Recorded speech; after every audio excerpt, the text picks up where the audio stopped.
Welcome back to the grim darkness of the 41st Millennium. I am Inquisitor Caveat Ventus, keeper of the Inquisition's Black Library, and this is my report on the Valentyne Heresy, an actual play podcast set in the Genesys adaptation of Warhammer 40,000's Dark Heresy RPG. This report features Game Master Tom McGee, Ryan LaPlante as Inquisitor Lucius Valentyne, Laura Elizabeth as Lyric, and Tyler Hewitt as Alto. My report shows that the Inquisitorial Band are trying to escape an Ork pilot on the skies of Vicodin Prime. Valentyne tried to negotiate with the Xenos. Lyric strapped in and held on tight, and Alto sacrificed his Mind Impulse unit to save the ship. Can Alto survive when that unit explodes and takes his skull with it? Find out in this episode of the Valentyne Heresy. Log entry from the Manifest of Rhina Fontnot. Yeah, so, I don't know, we gotta stop off at this fucking shithole planet. Apparently there were a couple of very high-profile buyers who were in the market for some rather expensive electronics, so it'll be worth our while, but, man, who the fuck's heard of Galen's Glory? Lyric, you run a hand back through your long, greasy hair and try and keep your nerves in check. My long greasy hair. Look, you've seen that this is a rough planet, and you've seen how rough the hive world can be. But you know that if you just can fucking get this job right, if you can just prove that you're worthy of being on Kel's crew. Ah, I see what you're doing. Then maybe, just maybe, this will work out. Alto is crouching kind of nearby. Alto, you're pretty young at this point. What would you say the age difference between you and Lyric is? About 10 years. 10 years? Yep. Okay, so Lyric, I think we're going to say, because in the present day, you're in your, early 20s? I'm like 30. 30? Okay. Yeah. Believe it or not. I mean, time's a flat circle in 40K. Flat circle made of skulls and spikes. Both like emotionally Doesn't everyone live stunted to by like the 300 hive. or something? Grimdark. No, all the cool characters do. Everybody else just dies immediately. So, Alto, I think we're probably going to say you're about like 7 or 8, so still pretty young. And so... Lyric. You were a boy soprano at this time. Yeah, there you go. Exactly. Yeah, that's the grim dark sound I want.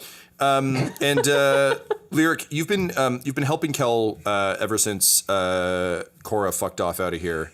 Yeah. But she's been very reluctant to bring you along on anything more than just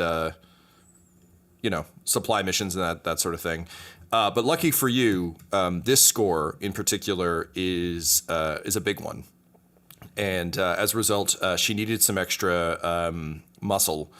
And with a degree of chagrin that is only true of kind of like grizzled mercenary types, it's kind of like, I don't like putting kids in danger, but also kind of need one extra set of hands. And I'm not bringing the kids, so I guess you're in.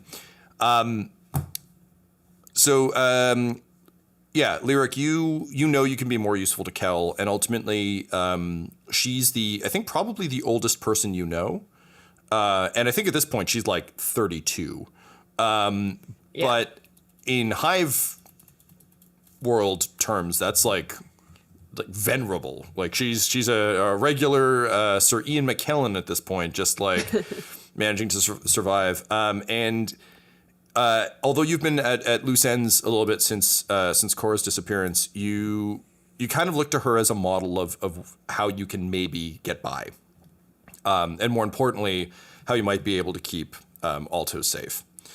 But you can't do that at the current kind of going rate of thrones you guys have. You're barely scraping by, and Alto's too young to notice right now, but he's gonna start noticing pretty fucking soon. It's pretty emaciated. You realize that your purpose, you think, is going to be to get strong, become like Kel, but you also realize if he doesn't have a purpose, he'll end up like the other kids that you've seen motionless in the gutter.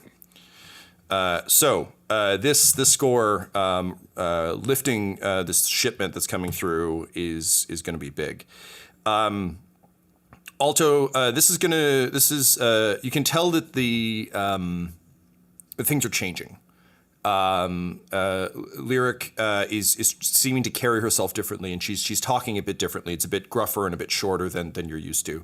What do you think your take on Lyric joining this crew is?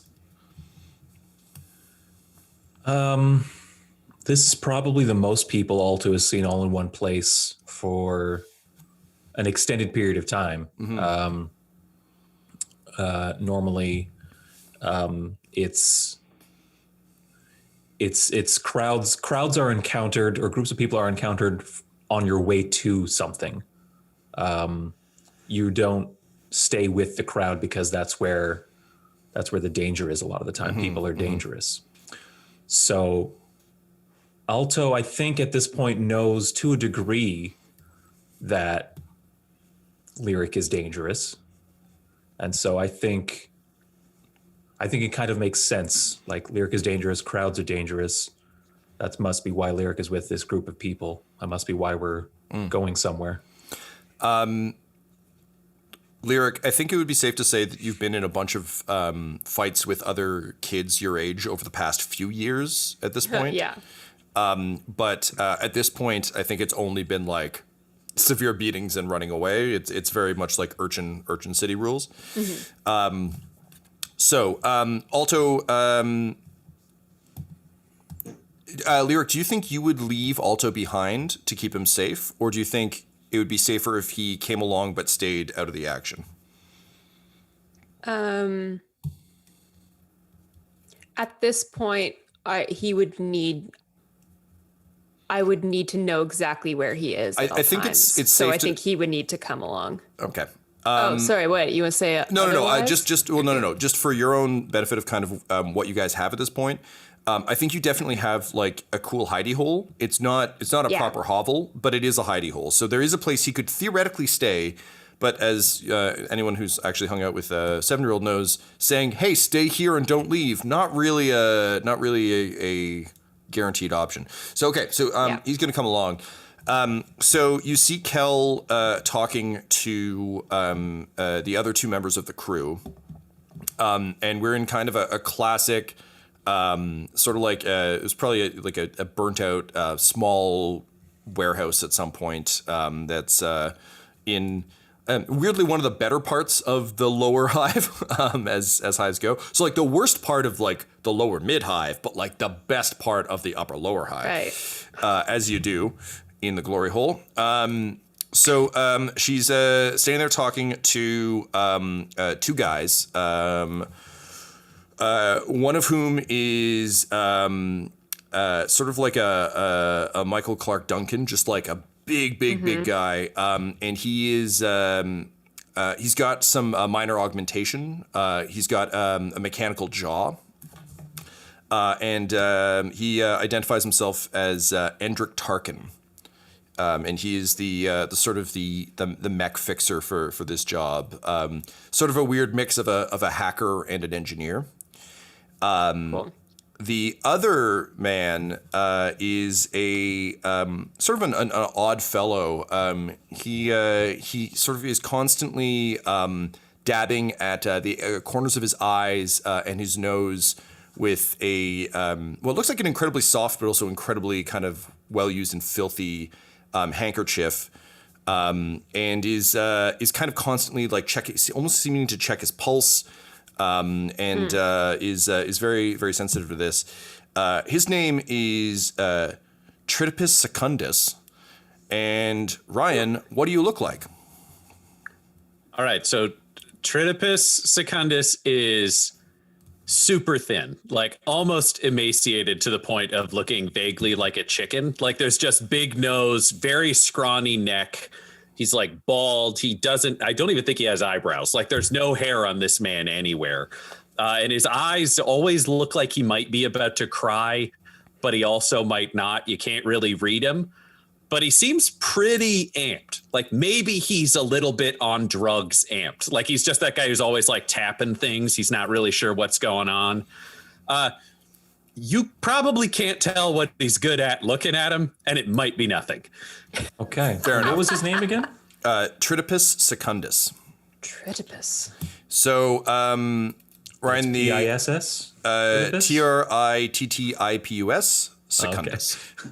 Not Tritopus. Got it. No, yeah, Tritopus. Ryan, the only piece I'm going to give you is you are a hypochondriac. Right. And for the purposes of this flashback, you'll be using just use your base stats, like use your existing Valentyne stats. This actually goes for all of you. We're going to use rather than me sending you a bunch of bullshit, we're going to use the existing character sheets as is, but I would ask you to modify them as you see fit. So if, for example, you're like, man, I definitely don't have a mechadendrite arm right now. Oh, I don't have a last lock leg, you mean? No, you don't. You actually. Oh, this is a flashback, not a flash forward. No, it's not. It's not lost. You have a. Everyone de-aged mysteriously, and the title character of this. 7 years old. yeah, he's Benjamin Buttoning. That's what happened at the end of the last episode. Tyler, for the purposes of this heist, when it's sort of big crew-esque things, I'm going to have you running Endrick, using your existing Alto stats. That said, Alto is going to be kind of like an NPC in a video game who just kind of like trails you around, sort of like Ellie early in The Last of Us before she gets real good at murder. Murder. So Murder. consider how Alto could fit in, but. You don't have to. I'm not going to leave you stuck as a 7-year-old for the whole the whole match. Man, I'll play whatever you want, baby. Yeah, buddy. I know. That's why I just dumped all of this on you with no notice 10 minutes ago. Wicked. Okay, so Lyric, at this point, you're armed with a well used knife, but your weapons are hard to come by. It's not like you just have a bunch of shit. Wicked. Okay.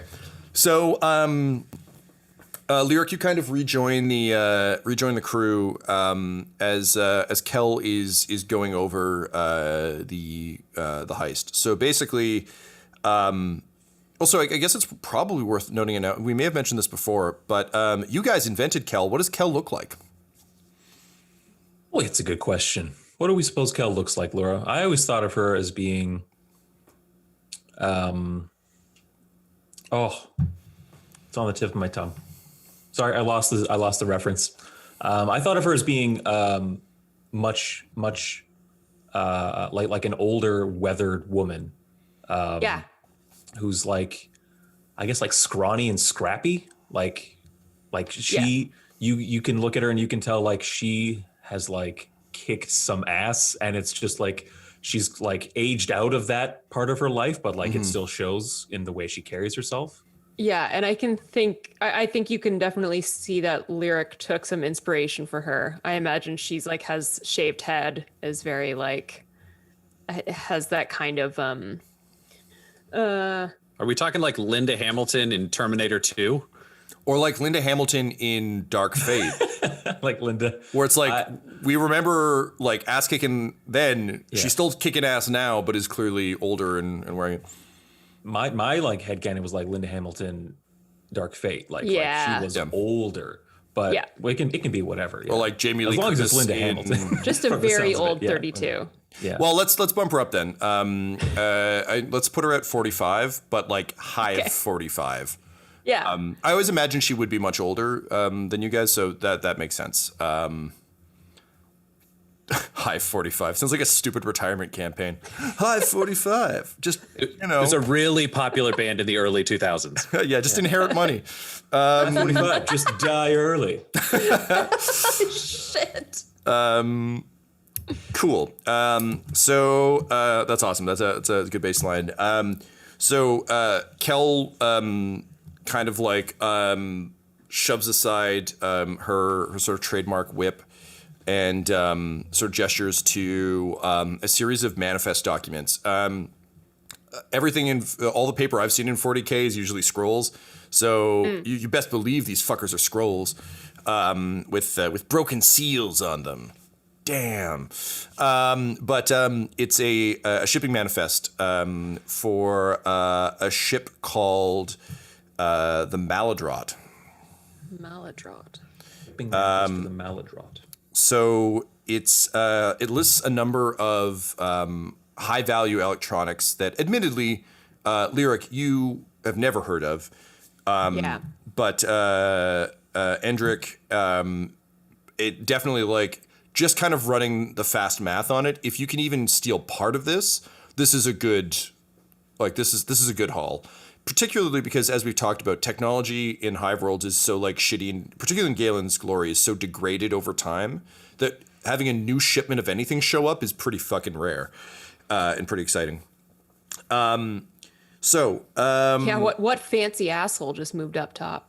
Right, exactly. So the captain is a lady named Rhina Fontnot, and she's bringing the shipment through to apparently drop off, like, from the looks of the manifest, the absolute cheapest, shittiest, like, Amazon Basics thing on the list.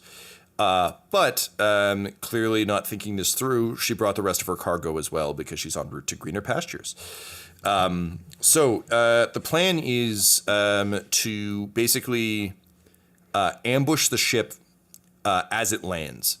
So overwhelm the sort of docking site, ambush the ship as it lands, damage it so it can't just fucking take off and fly away, which Lyric, at this kind of still vaguely younger, possibly more idealistic point in your life, the prospect of being able to fly away actually does sound pretty nice, but you're also not in any way equipped to say no.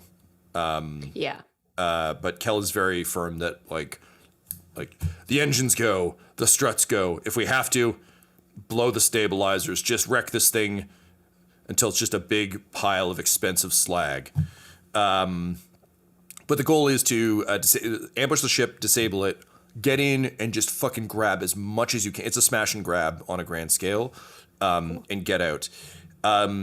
Tritopus, what do you think, or Ryan rather, what do you think Tritopus's, like, what value does he bring to the crew? What's his, why is he here? Endrick is definitely here for, like, assessing the gear and making sure that blowing up the ship happens.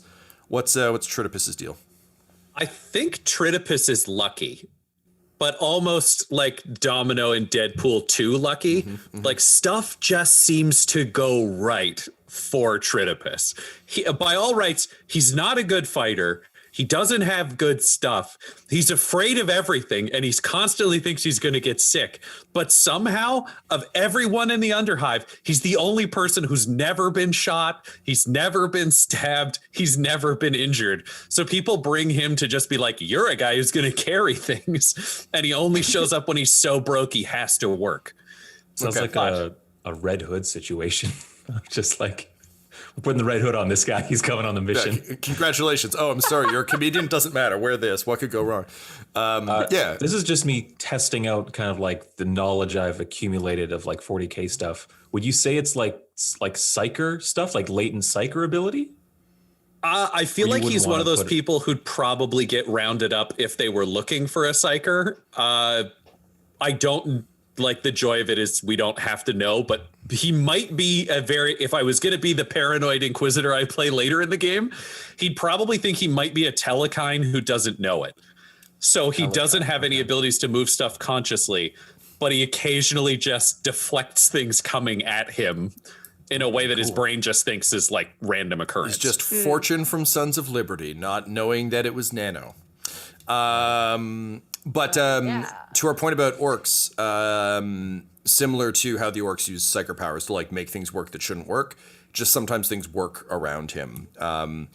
Lyric, you don't understand the value of this at all, because obviously, like, you're younger, but you're still like, it's not like a switch goes off and you become a weird cynic. Like, I think the frustrations you have about crews later in life are present now. You're just too low down the ladder to actually be able to act on them. I'm pretty in survival mode, like. Well, and also realistically, when you're younger and you're in like, particularly like if you're younger and you're in a real rough situation, like you just kind of gravitate to whoever provides a vague aura of safety. And if they're like, we're bringing this weirdo, you're like, sure, okay. Yeah. What am I going to do? Fight you? Probably.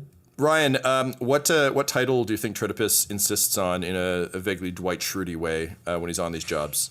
And do you think it's one that he insists on or one that Kel just gives him so he'll feel important? Oh, that's a good one. I think he probably tries to insist on a title.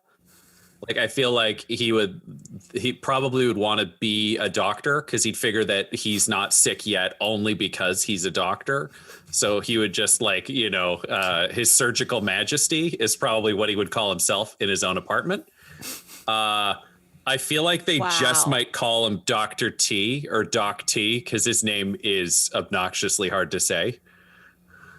Doc T. All right. I like that a lot. So he's the doctor.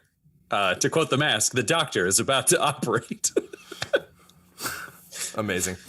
Okay, cool. God. So the plan is get in, smash and grab. Endrick will identify what tech gear is worth lifting. Kel is on demolitions. Doc T is on being around. Lyric, as is always the way with first timers, you're basically on lookout. Okay. But you are also, Kel is basically also, she takes you aside, which is exciting because you can tell that it's not so much that she's trying to keep you safe, because that's really not her style. It's more that at this point she doesn't know if you're useful or a liability, and she's really leaning hard on liability, particularly because you decided to bring your kid brother, which she fucking hates. You could vocalize that wave, Tyler. I really want to hear super young, excited Alto. Super young, excited Alto. You don't need to, Hi! Amazing. You don't need to bump your voice up the register, because I know that'll, totally fuck up your voice. But also, given what's going on in the future right now, maybe just, get your best Alto stuff in now. Who knows? Yeah. Always good to prepare. I love you, Wilwick. Jesus. And Kel is like, wow, I have murdered people for less. I've murdered people I like more for less. Kids are a real vector for disease. Yes. Doctor. I just I put my arm, I kind of take Alto and just kind of push him behind me to shield him a little bit. Okay, what about the second kid in the front?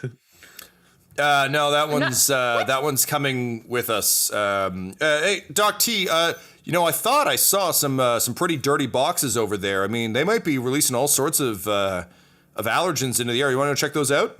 Oh, my emperor. All right, I'll take a look, but I can't promise anything. I don't even want to get closer. What if I just leave? Can we go? I'm ready to do the job. We could all get sick. I don't want to get rad poisoning. People get that. Their blood comes out their eyes. And then Kel just moves you further away as he continues to monologue and says, look, my last lookout got shot 12 times. 9 of those were in the stomach. I put the other few in the head just to ease things up. So this is probably going to end in tragedy for you and that little guy.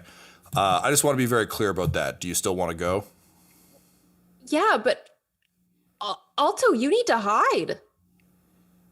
I want to come along. Okay, I mean, you can stay close. Just stay the fuck out of sight. Okay. Great. This is Kid. Shit, man. Shit I'm sorry. is going on. This is great. I'm really glad I brought you How along. many times did they get shot? 12. I heard 12. Yeah, you're okay. So you know what? He's good with numbers. So we got that at least. And then she kind of narrows her eyes a bit and actually pushes you out of the way, Lyric. And then Alto, she does that scary Mandalorian bounty hunter-esque gets down in the cowboy crouch in front of you. She says, "So you're good with numbers, huh?" Yeah, I guess. And how do you feel about vehicles? Do you like vehicles? Do you like seeing the cars around, the bikes? Yeah, they go fast, yeah. Oh, so you like the fast ones? Yeah. Okay, well, guess what? You're going to have a job too, all right, little dude? Well, I get a job? You get a job too. And then she glares at Lyric. She's like, since you're along, everyone on a crew has to pull their weight, and I want you to always remember that. If you're on a crew, you have to do everything in your power to help the team, okay? Okay. Okay. So your job is going to be to find the fastest, bestest car. Okay? Can you do that? Yeah. So every time you see one of those, I want you to tell your sister. And then she leans to you, Lyric, and she says, look, I know these guys, and I know how this goes, and we're going to need a fast way out. If you don't want to end up with those 12 bullets, we're going to need a fast exit vector. So, seems like the kid's all right with finding things. You get him to pick out the right vehicle, and then it's going to be up to the two of you to jack it for us, because when we go, we're going to need to go. Can you do that? Well, I guess I'm fucking in it now, yeah. She backhands you as hard as she can, and just fucking, like, you go down hard. It splits your eyebrow in a way that if we look at your character portrait, we can see you. This is your Indiana Jones whip to the chin moment. But she says, listen, I'm going to tell you this exactly once. When you get to be me, you can say whatever the fuck you want to whoever the fuck you want. But until then, you shut up and you do as you're told. Understood? Quite frankly, he's more useful than you right now. Fine. Fuck. There you go. That's what I want. And then she grabs you by the hair and drags you to your feet. And then as she's still pulling your hair up but not out, she just looks you straight in the eyes and she says, also this is a fucking liability. And then she shoves you off and goes back to the table. Endrick, you've watched all of this go down. What are your thoughts on these two stupid kids who are on for the adventure? Endrick doesn't think much of them. He just thinks that they better not get in his way. They better not screw this whole thing up. Do you think Endrick is looking to move this tech or to absorb some of this tech? I think he absorbs a little something from every job. I think it's probably what helps him decide what job he does next. But the money from selling it, like from fencing it, is what also helps him maintain and upgrade his body. Based on our joke from earlier, I kind of like the idea that maybe Endrick's deal is upward mobility. That he's one of those mobsters who just desperately wants to like eventually be like the upper middle class. Like it's just a matter of this place is a cesspool. You can't escape it. No one gets out of the hive, but you can move up in the hive. So he knows he's never going to, like, people who are down this far never really reach the top, but you can certainly reach the middle. So I wonder if maybe there's something fun in the idea of, like, continue to upgrade, continue to maintain with, the pocket dream of one day just basically living like a weird hive suburban life. If that makes sense? I don't know if he ever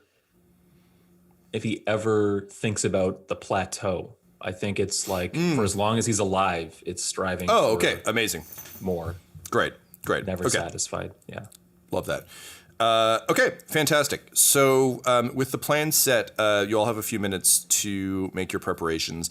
Again, based on what you've got on your various sheets, you should have a rough idea of what you get. Lyric, again, you're going to be a little underarmed at this particular juncture. That said, if we end up in a massive combat situation, I'll likely throw. We'll see how it goes. But you might play Kel for those sequences if it makes more sense. We'll see where we get to. It's Genesys, so who the fuck knows what'll happen in any scene? I've learned, I don't. So let's roll it, baby. Speaking of which, it's a big heist. We're early in the story, and it's a prologue where we know at least 2 people can't die. 3 people can't die. So congratulations, everybody. We're 3-1 on story points. 3 on you, 1 on me. Cool.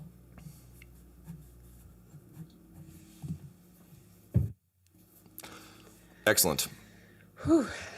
Okay, so are there any preparations you want to make, and or are there any questions you have for me / Kel before we go? I'd also like to point out. I'm just gonna do whatever I want because I can't die. Oh man. What a foolish thing I'm to just say. kidding. I'm just kidding. So she goes over and just guts you, and then next to you there's a scared teenager, and she just drags that teenager over and goes, "Congratulations, your name's Lyric now." Hey, so I guess I'm gonna be a teenage girl. Are you my sister? I was just kidding, Tom. I know. Me too. For now. But only for now. Something I was reviewing the Genesys rules before this fine session today, and I found an interesting thing that we haven't been using for story points that is worth knowing. You can also use story points the way that we've been using stress in our other games, which I had no clue of. But basically, if you desperately need something and there isn't one about, you can spend a story point the way that we do stress in Dum Dum's Dragons, which is basically, for instance, if you're like, okay, we've got to climb this icy wall. Man, if we had like climber's axes, this would really help. You can spend a story point to be like, oh, we find a dead expedition at the bottom of the wall, and they have a couple of climbing axes. So we just like wrench those off them. Cool. Ultimately, I'll still be the arbitrator of whether or not that flies. It can't be like, oh no, we're fighting Nemesis. Oh, I had a missile launcher the whole time. It's like, oh, okay, well, nope. But please do feel free to use them that way. That said, again, it's still the same spending economy. So if you spend it that way, it comes over to me. And vice versa. The only other thing to note about story points that clears up a question we've had since fucking Star Wars, story points are spent at the end of the roll. So after the roll is done, that's when the point gets spent to prevent us from doing weird, handy tradesy stuff in the middle. So however many story points there are at the beginning of the dice pool, that's how many it is to the resolution. So you can be like, I spend my story point to do this, but that doesn't mean I immediately get it. I get it once that roll has been resolved. It's much clearer. It's different than how we've been doing it, but we'll give it a try. I'll police it. You're going to have to teach us that as it happens, because I can see all three of us get lost in the words. It's clearer, but I'm not getting it. It's not clearer to me. It's clearer to Tom, and he's the only one who really needs to understand the rules. Tom, tell us what to do. Basically, don't worry about it. It actually mechanically doesn't change the way we've been doing it all that much. All it means is it clears up that question of like, couldn't we just trade story points back and forth infinitely forever? And we've just been nice about it because we're good at playing games and polite. But there's an actual mechanic to limit that. It's fine. Don't worry about it. It's the cool thing for we me. didn't do, we can't do. Exactly. Got it. I see. Anyway, Okay. none of that matters to our characters. That only matters to me because I did reading. Are there any preparations you want to do? Questions for Kel, or are we good to set out? I just want to. Oh, sorry. Go ahead, Ryan. I was going to say, I think Tritopus would take out his medical kit. I think he'd give himself a couple of injections. He'd be worried about what could have come from those boxes. He'd seen some rust outside. He'd seen some pooled water. He'd be worried about gnat flies and the Belgravian flu. So he would dose himself for that. He's not a trained doctor. I don't think any of these are actual curatives. I think it's why he has some real problems with his overall physicality, is because he just keeps revaccinating himself for things that he stole, not knowing what they're for, but thinking he does. And then when he's good and kind of jolted, I think he'd just be antsy to go. Great. Laura? And as I am tearing off a strip from my cloak to put over my eyebrow, which is bleeding, because you know how much fucking eyebrows bleed. They really do. I really don't want to have like blood in my eye for this. And so I'm like I'm fashioning I'm like tying it around my head and like tucking my hair into it. Mm-hmm. I'm saying kind of under my breath to Alto, I just say, look, kiddo, this is not going how I thought it would go, but you got to find us a fucking vehicle, because if I don't make it out, you're not going to make it. All right. So we both fucking survive this. Okay. Well, I'm sorry. I swear so much. No, it's okay. Are you okay? That looks like it hurt. Yeah, it did. I'm fine. Okay, I'll find a car for us. We won't get hit anymore. Okay, but just try to avoid the guns or weapons. Just try to stay out of sight still, okay? Okay.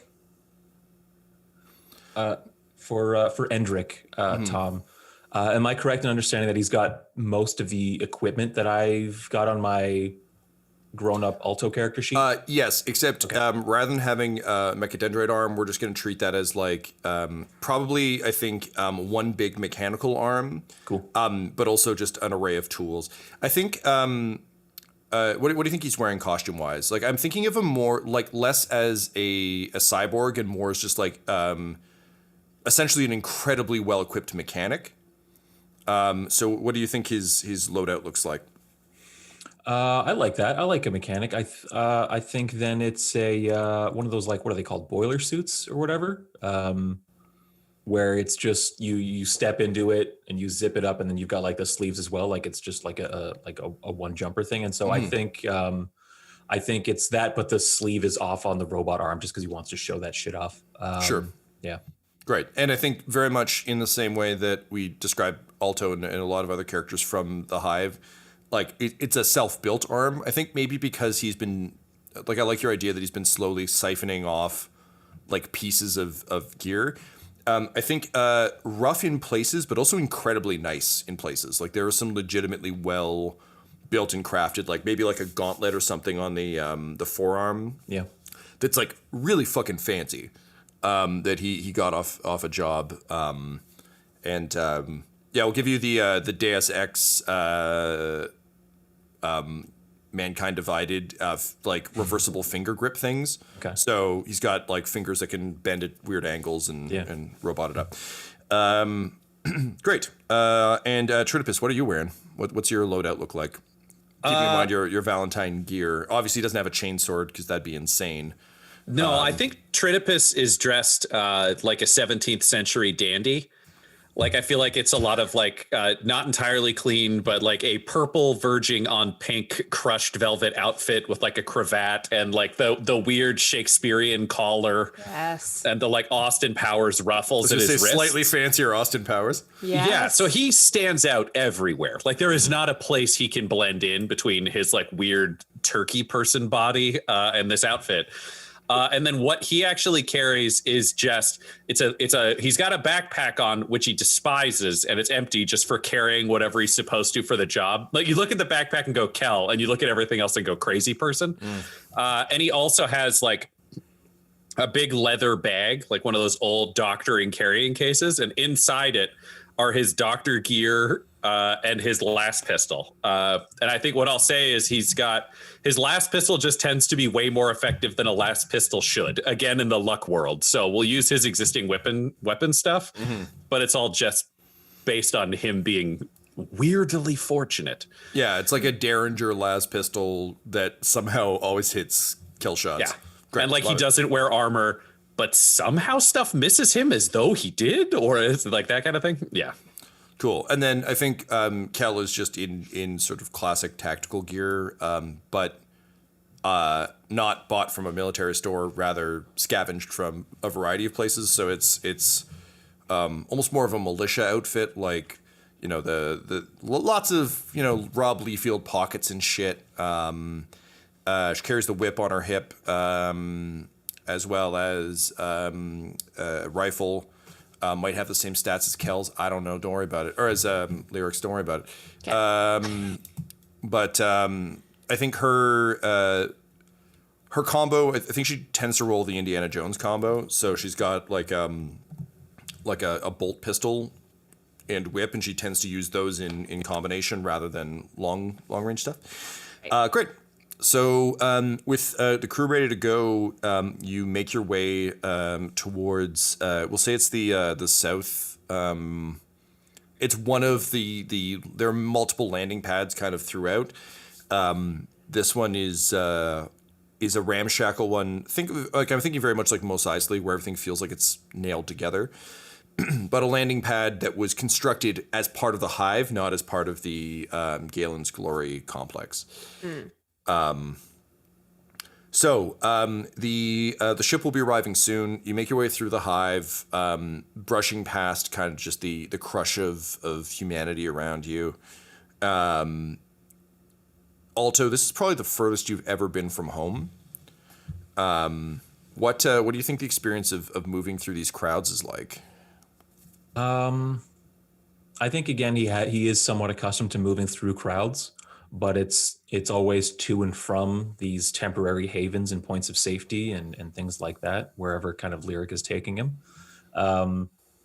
So to be out in the crowd, and also with a larger group of people, it's probably I think he really, really wants to do a good job ultimately. I think partly because it's like his first like outing with a crew, and also because he saw what happened to Lyric. He's like, I gotta find me some cars, man. So I think he's trying to focus in like that kind of adolescent, childish way. I think he might literally be looking like cars, just like muttering to himself, like looking at like really head on a swivel kind of thing, like no subtlety. I think if any passerby was like, this kid's looking for cars, like anyone walking by would see that. Yeah.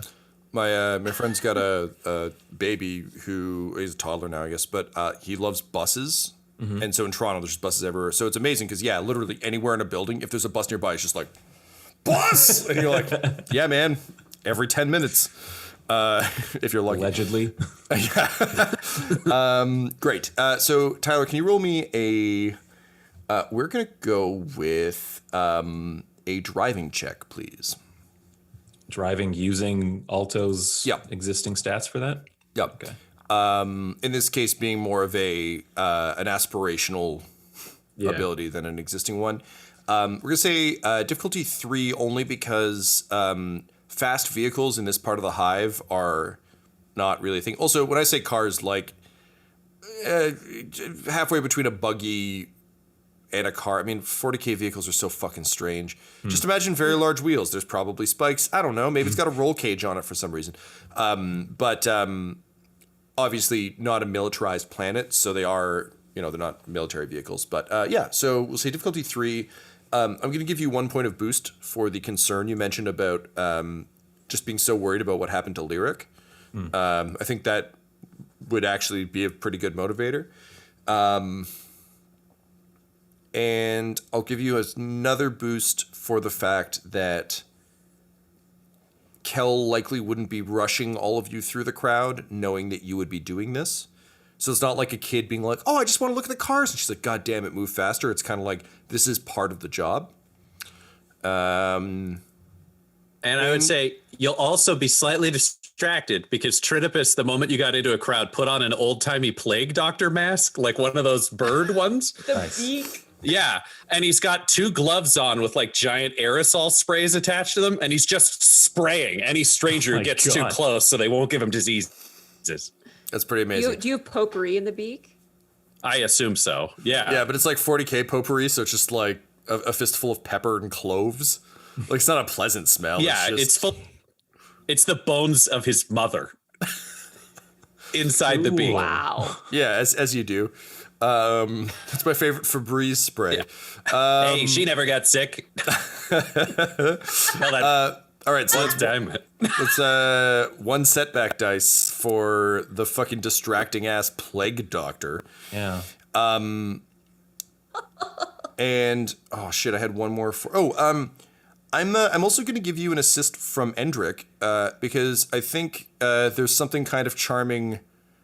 He's frustrated about like having kids along, but being a weird technophile, I think, like, I don't know, I would kind of find that job charming. So if you think that's fair, given that you're playing this beloved character that you built from scratch lovingly over several years. But I do think there might be that kind of like, what, over there kind of thing happening, where just every so often you might just like point out. I think it's not so forthcoming with Endrick. I think Alto is like, he's too focused on like looking over here, and then all of a sudden he gets like an unfriendly shove, and he looks up, and Endrick just like gestures the other way. Okay, and that's great. Like all he gives him, and then he sees like, oh, that's that car over there. Love it. Okay, great. Yeah, fantastic. I think it's also safe to say that Alto is fascinated by the robotic arm. So like, yeah. It's a cool guy you're with. Yeah.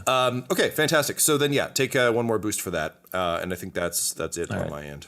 Yeah, I have no equipment for Child Alto that I would think would be applied for this. So I'm just going to roll based on what you've outlined for me. Jesus Christ. 7 successes. You find a Land Raider tank. It has giant las cannons, many bolters, and is impenetrable by small arms fire. No, yeah. So, having spent years kind of hoping to get close to these vehicles, Alto, you're doing a preternaturally spectacular job at identifying these vehicles, and I think true to form for your later life, like you're not only tracking these things, you're remembering where they are. So I think maybe at some point Kel turns around and is like, so what have you seen? And he just rattles off a list of like, yeah, like make and model. and like it's halfway out of an alley, but traffic is bad. It won't move that fast. So probably it'll be 3 blocks down. And like, she just kind of nods approvingly. Yeah. And the wheels on that one are misaligned. Oh, well, that one's no good then, huh? No, yeah, not if you want to go fast. I do want to go This kid's fast. pretty useful. We should make sure he doesn't get sick. And then he just starts spraying him with the aerosol spray to keep people around okay. Take 2 strain. All right. So with that, you arrive at the landing bay. And as you begin to approach, Lyric, I think you're kind of being, again, behind these 2 weirdos, and Kel, you're doing your lookout job, or at least you're trying to. So I'm going to need a streetwise check from you, please. Holy shit, there's never been a more streetwisey check than this specific check of how wise are you about the specific street. Roll for literal street wisdom. Nice. All right. So what am I rolling here? I'm gonna say difficulty of 2. Okay. I'm gonna give you 1 setback for nervousness about trying to prove yourself, and just also having already been like hit by Kel. This job has already gone completely pear-shaped for you. Yeah. So 1 setback for that. I will give you a boost because this early into a job, everyone is kind of on the lookout. Fair. I think that's it from my end. You have 3 story points available to you. Is there anything else you think you would have that, or what do you think being on the lookout for Lyric at this point looks like? I honestly think she's kind of on lookout the way she's always on lookout when she's protecting Alto, which is pretty much all the time, which is basically she is like a good driver should do, is like consistently being aware of their blind spots and literally like tracking all of like the corners where could people come from? Are there like where the quote unquote authorities of the hive, and is anyone about that might that looks like they might not run away from a fight and might run towards it. Okay, great. Because I think that's kind of how the hive is kind of split up. You are there correct. Are people who you know what I mean? Yeah, absolutely. It's such a weirdly lawless place that like everyone either like it's unfortunately very much a victim or attacker mentality kind of all around. Okay, so take 1 more boost for that. I particularly like the argument that you've been doing this for Alto for years, just in general. So it makes sense to me that you'd actually be pretty well equipped for this. Possibly why Kel brought you along. Go ahead and roll. All right. 3 successes and 3 advantages. Fuck yeah. I'm pretty streetwise. It's nice we finally found a use for that. That wasn't, a frozen dinosaur jungle. Okay, so looking around, you're kind of keeping an eye out. The crowd is it's a tide. Like it's very much particularly near the landing port. It's a busy part of the hive, because it's also one of the exposed spots. Like you're on sort of the edge of the hive. This is as close to a park as you get. Also, like landing pads are not well used here because not a lot of stuff comes in and out of the dome, which you can see kind of shimmering in the distance as it always does. But you notice as you're kind of scanning the crowd, you're seeing kind of the normal smattering of hive gang signs, but most of them just seem like people kind of going about their business. However, you do notice there is an unsettling number of culprits gang signs on clothes. So the culprits have they're a particularly violent gang in kind of the warriors come out and play kind of way. And their sigil is just like a chalk outline that they all sew in various shapes onto their outfits. You're noticing this everywhere, and at first you think you're just being paranoid, but as you look, there is a tremendous culprit presence in this area, and as Kel begins to kind of mount the steps up towards the landing pad, you can see the Maladrot coming in for a landing. Like it's descending actively. People are looking up in kind of surprise that a ship is coming in at all. None of the culprits are looking up in surprise, and you notice that the security sort of guarding either edge of the door definitely don't look like what you'd expect security to look like. Right. So what I'm seeing is that the culprits are guarding this. Yes, that'd be safe. Is that what I'm looking at? That's okay. Just want to make sure. You basically, the people in the crowd seem like they're doing your job, and the two guards who are wearing, like ancient Galen's glory outfits, definitely don't look like guards. Yeah. Okay. I'm pretty close to Kel. Yes. You're behind Endrick and Tritopus. Okay. Well, I need to slip around them, like basically dart around them. Now, the thing is that I am accustomed to crowds, so I don't suffer any penalties from moving through them. Well, that answers a couple of my questions about the difficulty check. Okay, I'm going to make this a difficulty check of 3 because Ryan established that Tritopus is just like actively spraying in random directions. Which not only means that you have to get around his arms, but it also means people are stumbling, choking on what at this point is likely only aerosol coming out of his Job wrist cannons, just a shitty cartoon Mysterio. We'll say 3 difficulty. I'll give you. He keeps yelling, "This is for my own good."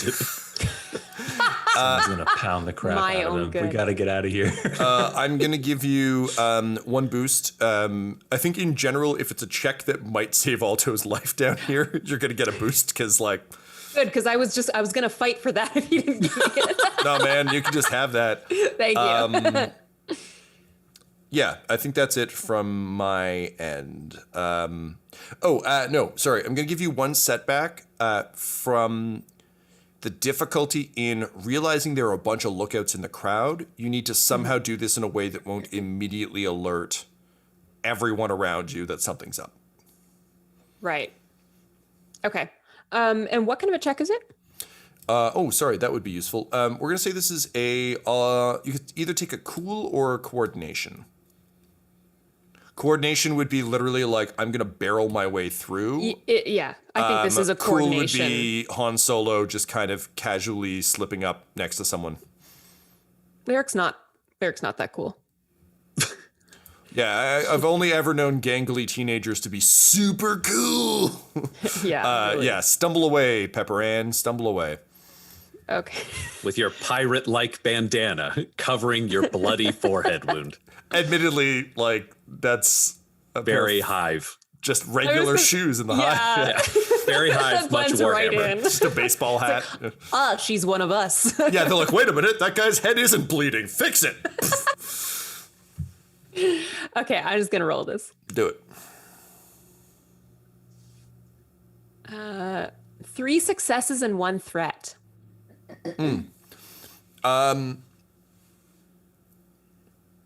Okay.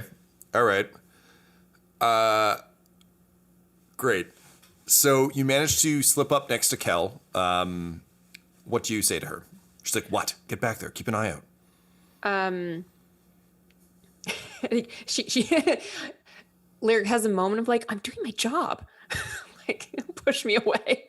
And I think it's just like really a very casual culprits are here.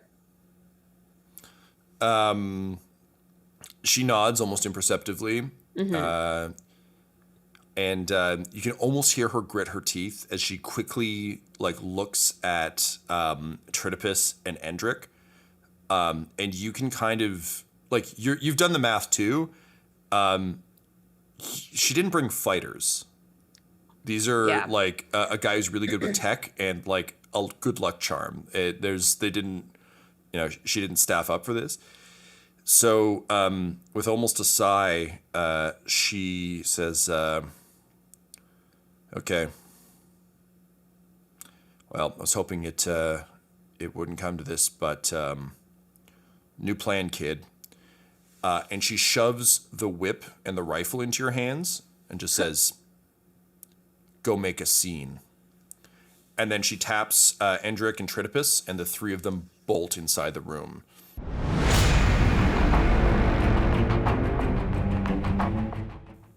From the personal diary of His Surgical Highness, Tritopus Secundus, written the day of the heist.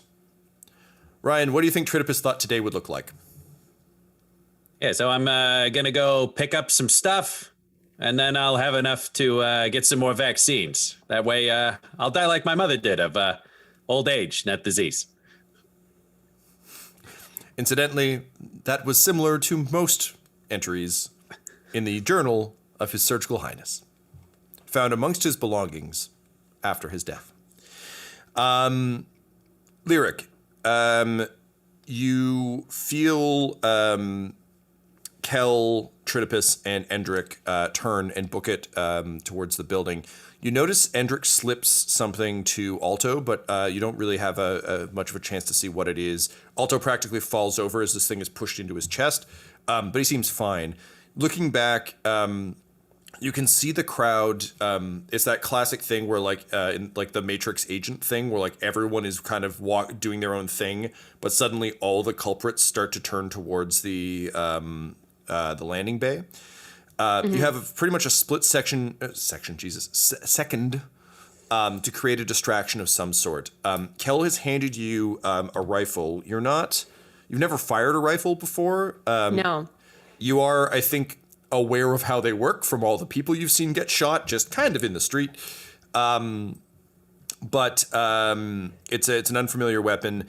The whip, on the other hand, is close enough, I think, to I've got to imagine if you're like fending off other weird orphan kids in the streets, like you've probably hit someone with a belt a few times, so you have the basic mechanics of that. Yeah. Whipped a chain around a couple times. Yeah, exactly. Like the spirit of vengeance itself. So what do you think you do to cause a distraction? Keeping in mind you have a number of options here. You can be the distraction. You can cause a distraction. But you spent some time on the streets. What do you do? I kind of dart my eyes around looking for like anyone I recognize. Specifically looking if there's anyone like if I recognize anyone who's clearly like a piece of shit who isn't associated with the culprits. Okay, yeah. So you see, we've been talking a lot about like class systems in the Hive. And I think for someone like you, there's something particularly heinous about putting on airs in a place where everyone is clearly suffering and barely scraping by. But basically, like, he's not a slumlord per se, but like kind of the best dressed asshole in the lower Hive. Mm-hmm. And you've always hated this guy. You don't understand why he does it. Unfortunately, he's wealthy enough to have like big hulking bodyguards, but he wears an outfit that looks like Tritopus's outfit was knocked off of it, if that makes sense. So like he's got the legit deal, and Tritopus is like the weird off-brand Halloween costume version of it. But he manufactures a slurry paste that is of questionable meat origin. That is kind of one of the most used foods in the lower slums. Lovely. And his name, as brought to you by Patreon, is Fartulum Bugaranus. Guess I'll write that down. There's a very long Wow. explanation in Latin of what it means, but what it means to you is that asshole who sells the slurry paste people eat. So he's walking. No, actually, he's not walking. He is very, very slowly biking on a penny farthing. So just like a giant front wheel. Oh my God. And he's kind of a stocky guy wearing a crushed velvet jacket with the Austin Powers ruffs. And he has a top hat that splits into two smaller top hats. So it's like a big brim and then two smaller hats. This is a man who Steampunk would be, piece of shit in the hive. would have been murdered immediately if it wasn't for the 4 massive scary people walking with him who are literally just shoving people out of the way. This is classic hive scum. You know, they've got the full Necromunda thing going on. Just scary hard people. But weirdly, of the hive scum you've met, I think for you, Lyric, there's always been a divide between like strength is very important, but you're also frustrated by people who they're only strong. They don't seem to actually get it or get what's going on. So like they're making a much bigger deal of this asshole than needs be. He definitely doesn't need that bike. No. But yes, you see him based on your previous Streetwise check of 1 million successes. The threat, however, was that everyone turned towards you. That's how that roll went. I forgot to mention that last episode, so I'm just bringing it up now. Oh, everyone's staring at my way. Well, no, sorry. As I mentioned, all of the culprits are turning towards the landing pad. Oh, okay. They're not looking like at you because also, no offense, you're really not that scary right now. Yeah. Good time. Well, I think using the rifle will probably get me killed. Mm-hmm. Using the whip will probably get me killed. Mm-hmm. But I've spent a lot of time with my knife and really perfecting that. And I think I have pretty good aim. So I think as subtly and as quickly as I can, I take that knife and I throw it with the aim, not necessarily to kill, but at least to get this guy screaming. That's the most Lyric thing you've done in this flashback. Other than mouth off to someone who could kill you in the previous episode, which admittedly was very on brand. Okay, dope. So, oh boy. Laura, I think we're gonna I'm debating between making this a melee light or a ranged light. Do you have ranged light? If you do, I'd rather take it off that. If you don't, we'll make it a melee light. No, I've got melee light, not range light. Okay, that's totally fine. You also didn't build a character for a weird flashback sequence where you'd be throwing knives. Hindsight. Use your auto gun. Use your leg gun from the future. Okay, cool. So, yeah, go ahead and throw that knife. Okay. So, What do I do here? So it's going to be melee light. So that's brawn and melee, which I think for you is 10,000 dice. So we'll take that. Good. You're at, I'd say like mid-range. Not because you're actually that close to him, but he's above the crowd on a penny farthing, which really gives you a distinct advantage in the knife throwing territory. Also, given that you're not trying, like all you actually need to do is hit him. It doesn't really matter if it sticks. It just... any amount of inconvenience. Yeah. Good work not aiming for the hat. So you get, we'll say 3 purple. I'm going to spend a story point to upgrade it to a red. Yikes. So that's 1 red, 2 purple. You have 3 story points available to you. The system I was trying to explain and failing to means that basically the only pool we have is this pool until this whole dice roll is done, and then we readjust the pool after that. So you have 3 So points you available. could spend all of our existing story points right now, which are 3. I mean, technically no, but yes. Go ahead. It's fine. I'm sorry. I shouldn't have even brought it up. That's a DM thing for me to know and you not to worry about. So yes, Laura, you have 3 story points. Keeping in mind, we're trying to limit it to 1 story point for upgrades, all that jazz. In terms of advantage, disadvantage, if you die in this crowd, Alto sure as shit dies in this crowd. Not because they'll target him, just because you don't think he can survive in this scenario. So 1 blue for that, for sure. I'm trying to think of this. Tritopus is pretty distracting and was involved with the crowd. So if he headed off to the side, I imagine people may be glancing at him and not her throwing a knife. I don't know if that'd be a factor. Yeah, okay. So what I'll say to that, I like that idea, Ryan. I think given that he's part of the like heist crew and is slipping in, I don't think they're looking at him necessarily, but he's been hosing the crowd with aerosol. So there's a bunch of coughing and gagging people with like tears running out of their eyes and just like, like hives breaking out on their face. Oh, so God. yes, I think there's already a lot of motion around me. I'm going to say there's general chaos, which will give you another boost because it means that even though the culprits are turning towards the dome, as Ryan suggested, Tritopus is very fucking distracting. Yeah, it's aerosolized alcohol that he brews himself to like disinfect things, so people's eyes are not doing good. Yeah, it's just general havoc. It's bear mace. Yeah, but like bear mace made by an idiot, so somehow worse. It's like, oh, we got to keep the bears safe, and he's like, Be "Boar." bears out here. It's a grim dark universe, Tyler. There could be bears anywhere. Alto, I doubt you would be. Oh no, I've got a thing for you, so you wouldn't be able to help with this because you're dealing with the thing Hendrik just shoved at you. So, Laura, that's all I got for you. I think that's great. And this is kind of one of those things like Lyric has thrown that knife at the wall so many times that it is like, it is incredibly reflexive. You know what I mean? This is just, she knows she can hit a target. Yeah. All right. I'll give you another blue for that.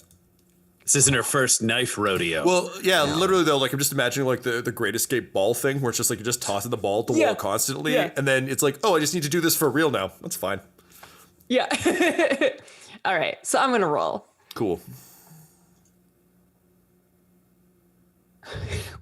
End result is 1 advantage. I know. Okay. Weird.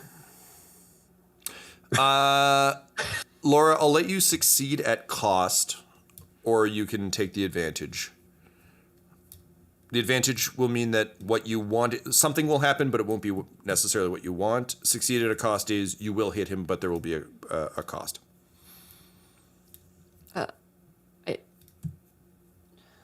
No, fuck cost. I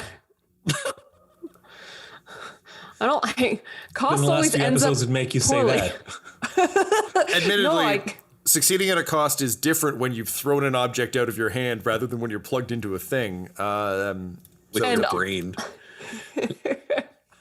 Don't throw your brain, Laura. Don't throw your brain. You hit Alto in the head. Yeah, there was another kid, and he became new Alto. Yeah. Hey, Hendrik, you're looking pretty young to me. Hendrik just unzips and 3 kids stumble out. Nah. Fuck. This is really hard to decide. Sorry, advantage would give what? You say like advantage is something will happen, but it won't be what you like. Basically, if you take the advantage, you don't hit him with the knife. Something will happen, but you don't hit him with the knife. If you take succeed at a cost, you'll hit him with the knife, but there will be some kind of cost to it. No, I'll take advantage. Okay. Lyric wouldn't risk Alto at all. Fair enough. If that's even on the table as a cost, potentially. Yeah, fair enough. I mean, I don't think Lyric was like, I could succeed at a cost. I know, but I understand. So your gut reaction. Oh man, I'm out of hexes. I can't reach that guy. I guess I'll just stand here until it's my turn again. Okay, so you throw the knife, and it's a perfect shot. It arcs out of your hand the way you'd expect. Unfortunately, as you do so, one of the thugs shoves a big muscly woman out of the way, and the knife instead, the hilt bounces off her shoulder, unfortunately blocking your shot. And she kind of like my knife. Yeah, so your knife is gone. She picks it up and puts it in her belt, and she's like, "Oh, free knife." Honestly, it's the best day of her life. Things are really bleak in the hive. Knives Everyone aren't around her just that starts common. chanting, "Free knife, free knife, free knife." Yeah, Looks like we're in for a spot of knife rain. tut tut. Looks like knives. Best spaceport ever. Now all of her drinking buddies are gonna have to hear that fucking story for forever. Yeah, I was gonna say for 10 years until the planet is exterminatist. What? We don't know that's gonna happen. I say as I lower my glasses in a stupid way. Okay, cool. So the knife is gone. So you have one advantage. I think the way we're gonna play that, Laura, is your opportunity to create a distraction is gone. You had the the one action. So unfortunately, that means that the culprits are now closing essentially the net around the base. Now the advantage, the good news is you weren't seen doing it. So I think that's how we'll play the advantage. Is the bad news is you lost your knife. It didn't work. The good news is the culprits probably thought you were just trying to kill that woman, if anything, or you might have just been a teenager throwing a knife into a crowd. Admittedly, not that rare in this place. So, hashtag hive. So, weirdly, you kind of net neutral on that. The advantage piece, though, so A, you weren't noticed, and B, I'll say, knowing that you've lost the opportunity to create a distraction, you now have a moment to breathe as you figure out what you can do that would be useful. The culprits are going to rush the base. Like, there's really nothing you can do about that now. But there might be something else you can do. So you think about that. I'm going to cut over to Alto. Alto, / also Endrick, you're playing two characters talking to yourself. Welcome to my world, Tyler. Endrick shoves basically a heavy piece of metal, like a leather sleeve with tools in it, at Alto. I think as you've described it in kind of that, like, I don't really, like, it's not a nice, like, fatherly gesture, just kind of like, here you fucking go. Yeah. But basically, Alto, you look down and the gears, metaphorical gears at this point, in your brain begin to turn about, like, what these tools are. And you don't necessarily recognize them, but you immediately start to see the value. I kind of imagine Alto's brain working a bit like in the Lego movie when they talk about being a master builder, where you just see every brick and you're just like, oh, I understand. All the bricks go together like this. So looking at the tools, you don't necessarily know what they do, but you do kind of realize how they could work together. And he just says, you're really going to want to find a good car, kid. All right. I was thinking about how Endrick sounds. I was thinking he kind of sounds like, I think he's modulated his voice somewhat. Oh, amazing. Yeah. I think he sounds like Dr. Claw or like Soundwave. I think it's like, oh, fuck yeah. And just shoves it just like, you had better find us a good car, kid. I couldn't do the full line. But it doesn't matter. Neither can Endrick. It is hard to speak through one of those voice modulators. Oh, fuck. I love that. Also, that is a damn good Dr. Claw, sir. Thank you. I feel like we should cover up your face for the entirety of the season. Just, move your camera. Just the back of my chair. Yeah. And I mean, Luna would make for a good Mad Cat. For sure. What a delightful vacation that reference was from the grimdark reality we're in now. Great. So let's go back to forcing the child to be a soldier. Yeah. So listen, it's just like Snowpiercer. You just got to put the keys in, turn, pull out. So you stumble over. You've got this kind of set of gear. Can you please roll me a tech use? Yes. And this is you trying to Master Builder understand your new set of tools. Okay. What are you looking for? I'm going to say 2 on this one. They're unfamiliar, and again, these are, in a sense, these are likely his spares. Like, he's not going to hand you the stuff he needs. It's just kind of like, here's the backups. Yeah. So it's essentially, I feel like, given Alto's general interest in vehicles and mechanics, you'd have some sense of how mechanical stuff works, but you've never, like, you've probably looked at a couple wrecks, or like junked cars. Scrap, yeah. Yeah. So you have a vague sense of like what they might do. So yeah, go ahead and roll that for me, please. Holy shit. 5 successes, 2 threats. Each of my, I had 3 yellow dice from my tech use, Holy and shit. each of them rolled double success. Each Damn. one, so that was quite fortunate. Nice. Okay, you see a perfect car. There's one that's very, very fast. Unfortunately, there's a penny farthing pulling up to it, and you see Fortulum Buggeranus looking down, going, I quite like this one. Perhaps I'll purchase it. Wherever is the owner? So the good news is you found the right car and you know how to use your tools. The threat is Fortulum is very interested in this vehicle and is causing a bit of a scene around it. Here's my question to you, Alto. You know Lyric said to stay close, but you have a very important job and you know you can't let the crew down. Would you slip through the crowd and try and go hotwire this car, or would you kind of wait till you get word? He would slip through the crowd. He also has the same ability, like being hive-born as Lyric, that crowds don't impede his movement. And I think as a child as well, he just kind of has that way of just kind of moving. It's just Scampering? It's just like a forest of legs for him, right? Like it's just. Yeah, totally. Okay, amazing. I'm not gonna make you roll for that one, only because I think like that makes sense. Also, as a kid, I feel like I'd just be handing you so many boost dice. Excellent. So you slip away into the crowd, and we'll see, Lyric, what you do with that in a moment. Meanwhile, inside, Tritopus, following Kel and Endrick, you find yourself in a large, again, think most isolated, so like no ceilinged, basically ramshackle, nailed together, you know, that weird corrugated metal kind of Fallout style shitty spaceport as the Maladrot is beginning to land. As you guys push past the guards, you hear, "Hey, wait a minute, you can't go in there!" I like that voice. And thanks, man. I don't know how I did it, so it's probably not coming back. And Endrick immediately, using his robotic arm, slams the door, and you see his fingers drilling bolts in to secure it. So you're pounding, like, "Hey, no!" From outside. But inside, there are, you immediately see a bunch of bodies from spaceport crew. This place is so ill-used. Everyone was kind of, like, you could tell that it's sort of similar to, like, a hotel when royalty shows up in a movie. They were desperately trying to clean this place so it seemed functional when the ship arrived. So they were very much caught with their pants down. And there were about 10 culprits in and around. And all of them have, we'll say 5 of them have guns up on the ship.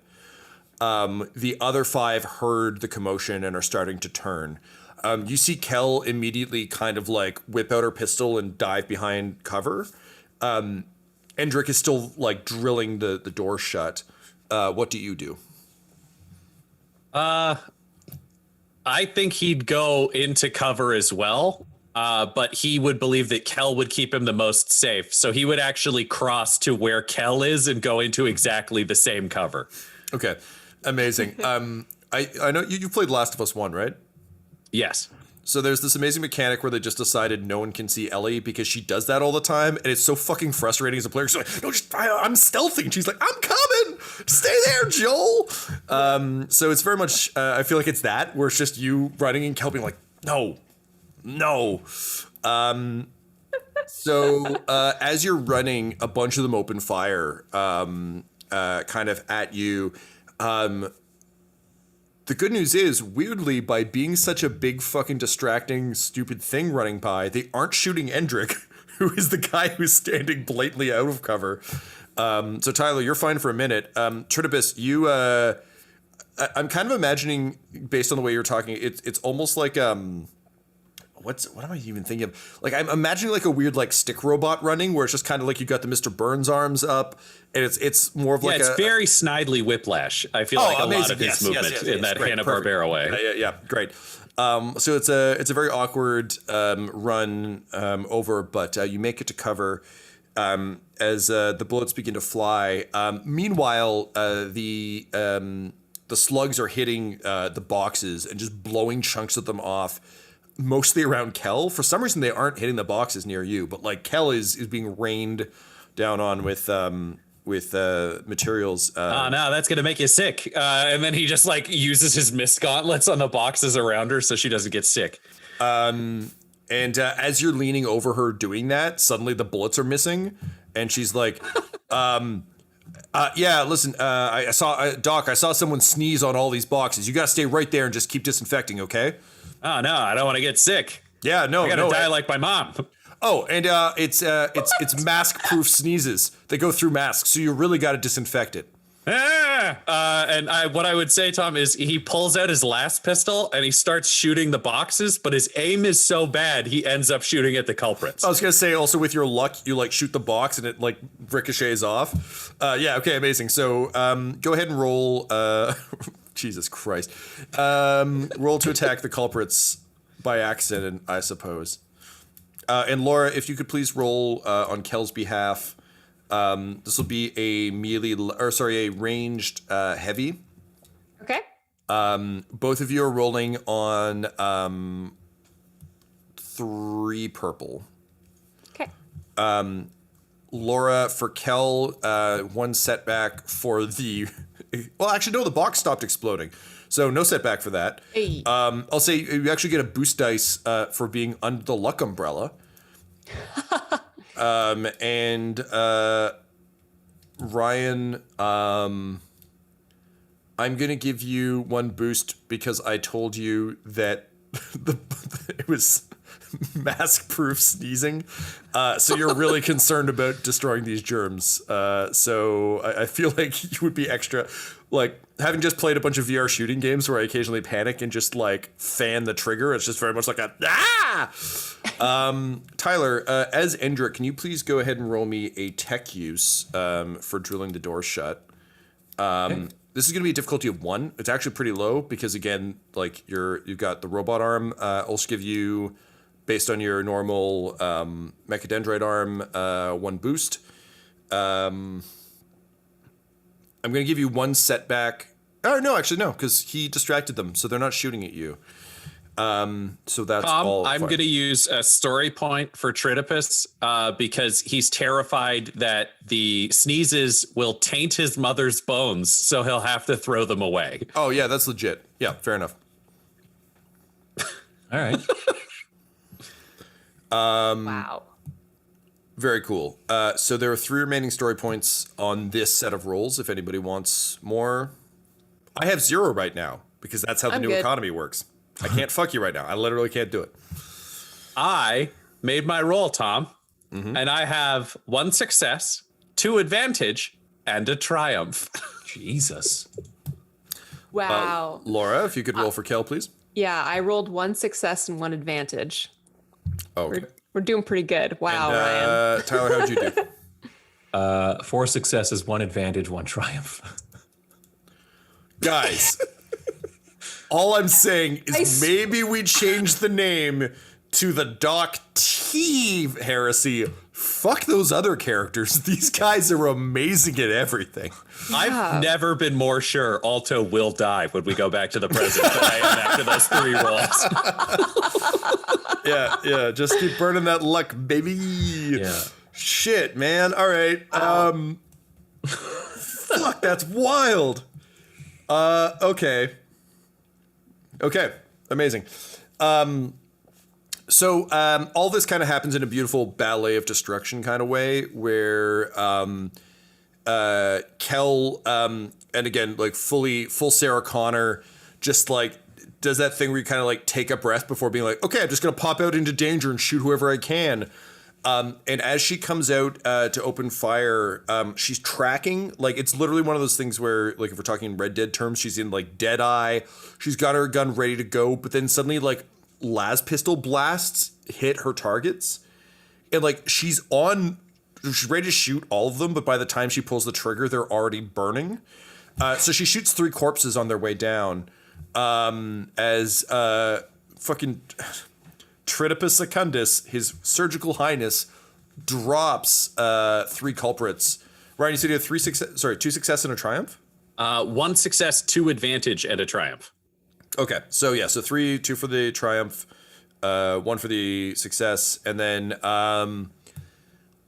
and Tyler, you had triumph and 4 successes. good jumping emperor in his golden throne. Okay, cool. So basically as Tritopus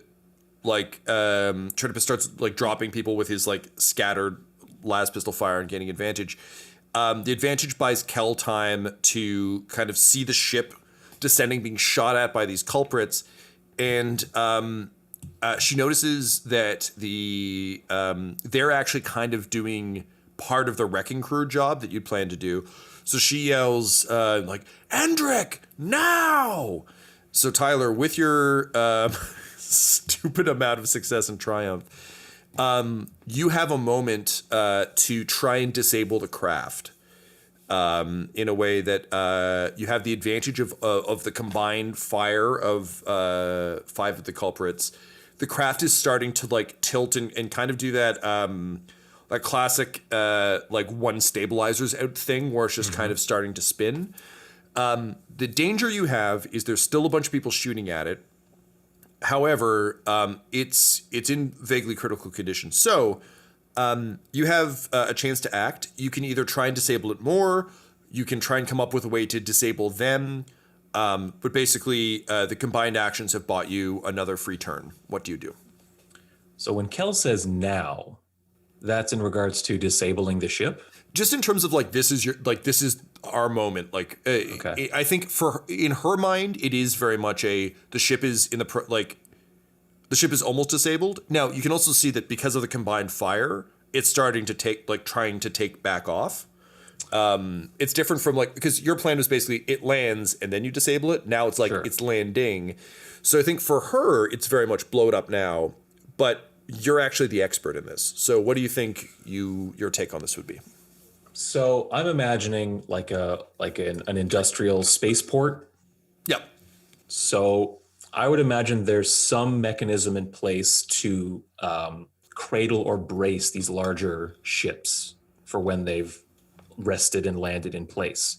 So would it be possible for Endrick to use that same system to, instead of brace the ship as it lands, to actually kind of envelop it and clutch it and keep it from taking off, kind of hold it in place? Totally. So given the sort of shittiness of this spaceport, I'm going to say that'll cost a story point. Okay. So we'll drop that to 2 and 2 in my favor, as we've learned all shared tied points are from my fuck up a few episodes ago. So there is an ancient sort of, again, because this is an improvised port, sort of like gimbaled arms, but they're mismatched and kind of roughly built. But looking at them, Endrick's like, fuck yeah, that's absolutely what these are for. So with all of the distraction going on, also with Tritopus and Kel drawing so much fire, you can slip over. You can see very much where like the foreman's booth would be. Mm-hmm. There's like a corpse slumped over control panel, and happily, because it is like a little control office, it's not in direct line of sight of all the culprits who are firing. Okay. So I'm gonna need a stealth check, please, from you. The good news is everyone is so distracted by everything else that's going on that like one dude in a jumpsuit trying to do something isn't really a concern or a priority. So this is only going to be difficulty 1. I am going to spend a story point to bump it up to a red, just to keep life interesting. But other than that, boost dice from the distractions for sure. Okay. Sorry, you said this was a tech use roll for me? No, a stealth check, please. Stealth, this sorry. is to get you to it. Let me double check. So see what I'll give that's you like. 1 boost. Yeah, sorry, check your stat and I'll give you the rest of the dice there. Okay. You good? Yep. Okay, so 1 boost for, I'll give you a boost each for Kel and Tritopus because they're being very distracting. I will give you a further boost for the fact that the ship is trying to take off again. It means that the culprits, even though they're under attack, actually have a bigger priority that they need to deal with. Other than that, yeah, I think that's probably going to be it. Okay. On my end. Sounds good. 4 advantages. That's all. Okay, cool. So you begin to run, like just full on sprinting towards the small office. Unfortunately, you trip over one of the dead staff. It doesn't. You don't fall down, but it prevents you from getting there this turn. But the good news is no one noticed you. Okay. You just don't quite make it to the place in time. Now, that said, with 4 advantage, I think what I would recommend you can spend those on is, in this particular instance, is helping your buddies. How do you think Endrick can help Kel and Tritopus as they continue to fight the culprits? In a vaguely loose guidance-y way. Yeah. So I've made it like halfway or whatever, and I trip over this body.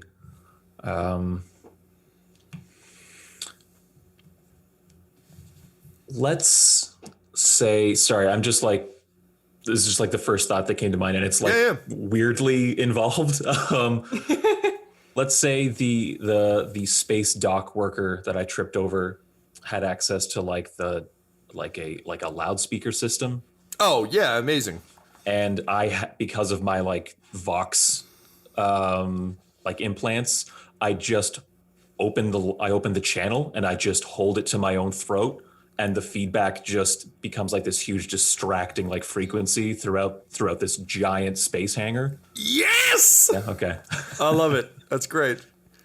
Honestly, any chance to hear that voice or use that voice in some capacity is always going to win points for me. Fuck, man, that's very smart. I love that. Yeah, so there's massive electronic distortion from... I'll get on like our channel. I'm assuming we have like microbeads or something for this job to like stay in contact. Yeah, they're shittier than that, but yes. Okay. So yeah, I'll just quickly say what are our friends' names? Kel and Tritopus. Tritopus. Yep. I'll say Kel, Tritopus, cover your ears. and then the feedback hits. Amazing. So yeah, sure enough, it's also, I think it's such an unexpected noise that it's not that it's so loud that normally people would just be like, that kind of sucks, but I can deal with it. But it's just so unexpected and loud. You see the culprits, like their aim goes off, bullets are flying everywhere. It's definitely not what people were expecting. And a couple of them have like bionics that are starting to like pick it up, and you can see them kind of holding their heads. Excruciating, yeah. So with that, Tritopus and Kel, the culprits are severely at a disadvantage for the moment. The ship is seemingly coming down, but it looks like Endrick has a plan. That said, if they notice him, you might be fucked. What do you think you guys would do? Kel, you want to go first? Yeah, Laura, given that Lyric learned everything she knows from Kel, what would Lyric do if she were Kel? If I bought the pre-order DLC and had the Kel skin for Lyric. Sorry, I've been spacing because I've been trying to figure out like the mechanics of something I wanted to do as Lyric. No. So sorry. No. That's you're doing the right thing. That's good play. Like fuck, I forgot forgot I was Kel. Admittedly, I'm supposed to be RPing Kel and you're supposed to be rolling for her. I just forgot for a second because I'm not used to having to play a member of the party. It's so nice. Okay, I'll pitch for both of us, Tom. You want to? Sounds great, Ryan. Yes, let's go. Sorry, guys. No, Laura, you're So- doing the right thing. I think with the moment that they have right now, this is probably the time to get close and go hand to hand. Like, this is the only opportunity to charge them and get behind whatever cover they're using. So I'm imagining Kel with whatever close combat weapon going for that.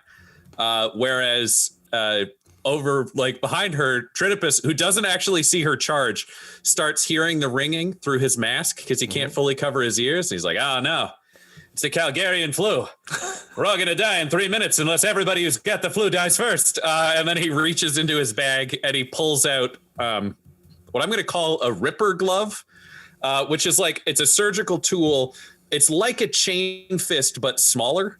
It's got a chainsaw about 6 inches at the end of the fist, and it's specifically used for like emergency surgery and like severing of limbs. But he's just got that, and he's like, we got to get all the tubules in him. And he's charging across, ready to punch them in the chest to get their flu tubules out of them. All right, I love that. That's wild. So he yells that, and Kel's just like, oh, fuck. So yeah, she rushes out as well. And I think for her, it's going to be sort of close combat John Wick, where her close combat weapon is her and her pistol, but rather than like aiming, it's more of the like grab and shoot. So she's just doing like the running, like, you know, throwing a leg around a guy, dragging him to the ground, shooting him in the chest piece as you rush forward with your chain weapon. So go ahead and roll. So dumb. You roll for your Ripper glove, please. It's close combat, so I believe it is a difficulty of 2. Okie dokie. I will use a story point Fair enough. because he cannot get Calgarian tubules on him or he will be deaf. And when you're deaf, you can't hear the disease is coming. I'll also say we're going to count this as one roll rather than an individual roll for each enemy in the room for ease of play. Cool. So that's everything, right? 2 difficulty in the dice? Yeah, 2 difficulty. I'll give you a boost for the fucking electronic interference for realsies. I'll also give you a boost for thinking that this is some kind of health danger. However, I am going to give you 1 setback for also not necessarily being comfortable with the amount of gore flying at you, because, like, you don't know where that blood's been. That's true. This is a very unsanitary room. He'd be very bothered by this. That's why his steps are so high, and that like he's running, and it looks vaguely like a marionette, like where you see the knees go too high and the arms are there. He's doing 'cause dressage. He's trying to touch as few things as possible. And that is 3 advantage.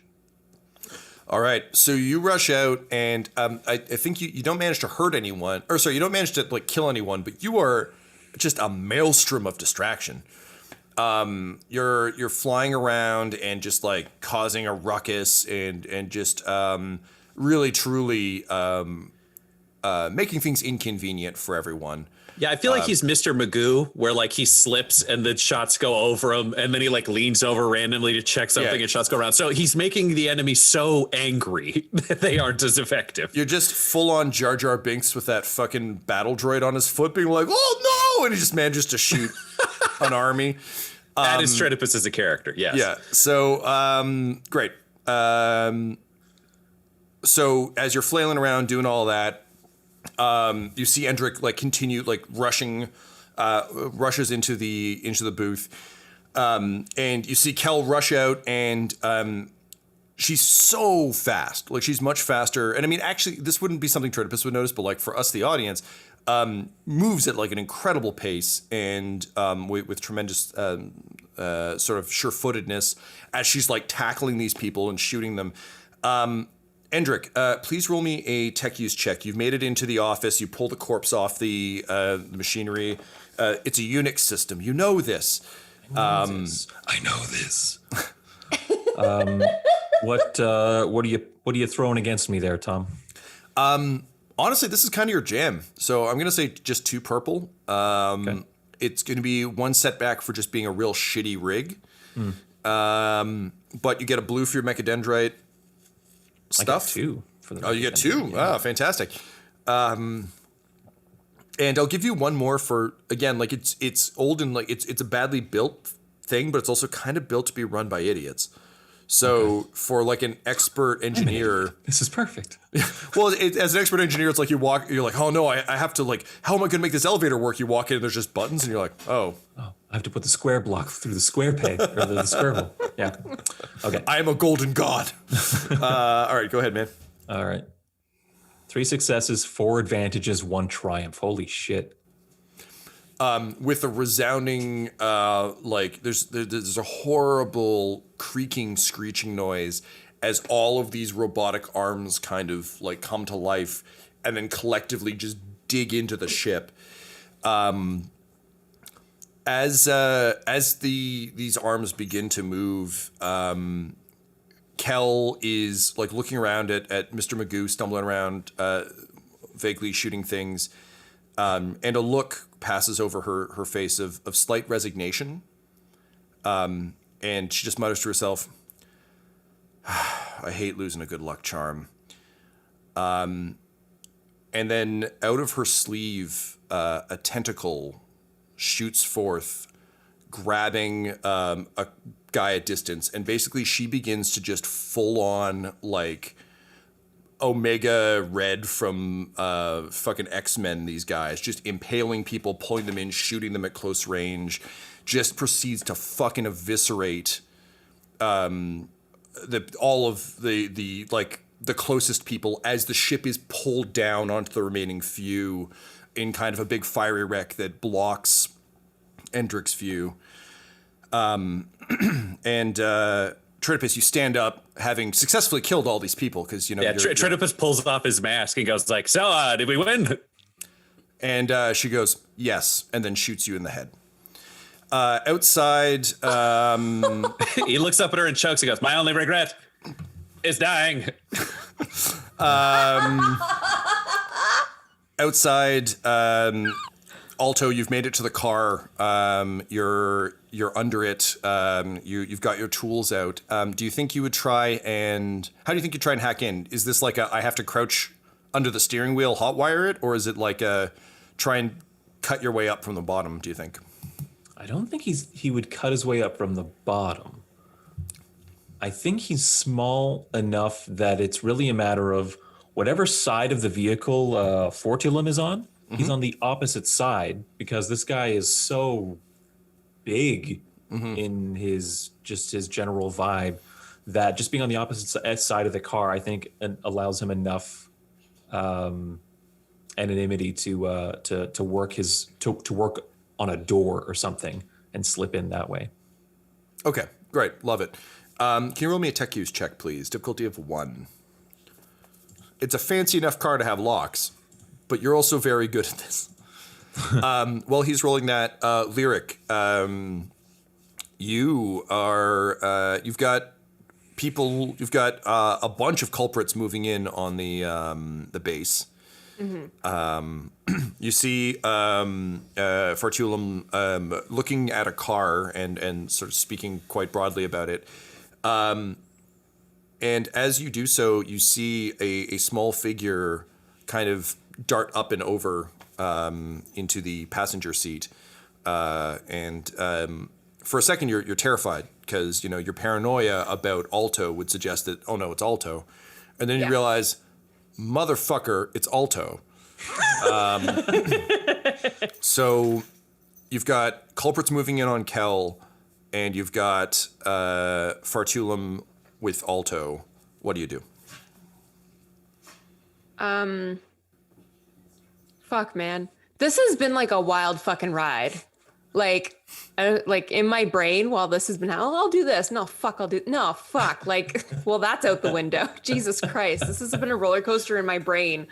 That's only been for me. Laura's doing her own podcast. Just for her. It's just for me. Yeah. Hosted with Laura. The Elizabeth Heresy. Laura's thinky stress times. I'm so stressed out right now. Where's your fucking plot armor now? Damn. So I mean, is Alto in an immediate threat right now? No, not at all. He No, is he's full not, on right? like a delightful little scamp who's managed to like. Yeah, Admittedly, like he's small. doing his- he's in doing the his car. job. He's He's also doing like exactly you're what I both told kind of him. malnourished. So like he's not Yeah. a big guy. It's like he's over there, but no, there's no immediate danger. They clearly haven't noticed him. Also, like. The way you feel about Fartulum is the way everyone in this crowd feels about Fartulum. No one's like, hooray, that guy. Everyone's like, this fucking guy. So Yeah. there's also like, he's observing the car, but there are people like calling him rude names as they wander by. So no, it's not, this isn't an immediate danger. You know, like an exploding head device or anything. Yeah, really. No. Fuck me. A weird thing for her to say to the closest guy in the crowd.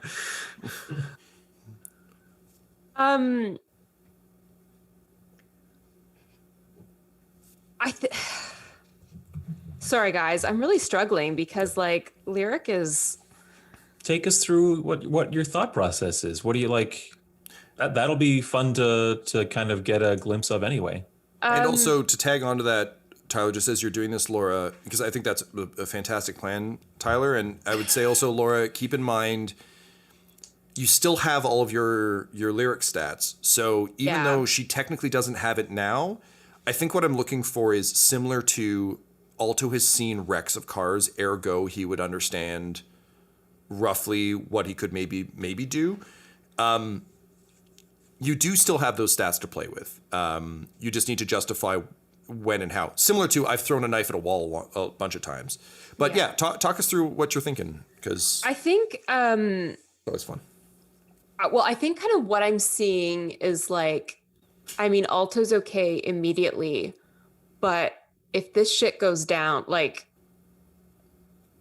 I mean, if Kel gets rushed, if anything in this goes sideways, we're all kind of fucked. Mm-hmm. And I don't, so I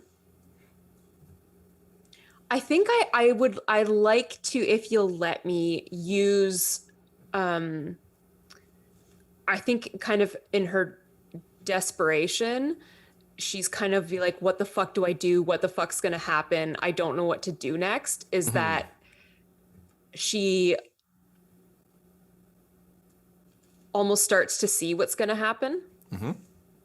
I think that's a very fair time for that to start to manifest. Yes. And I'd like to get some kind of what would be barrier effects, which in the psyker term for in terms of like the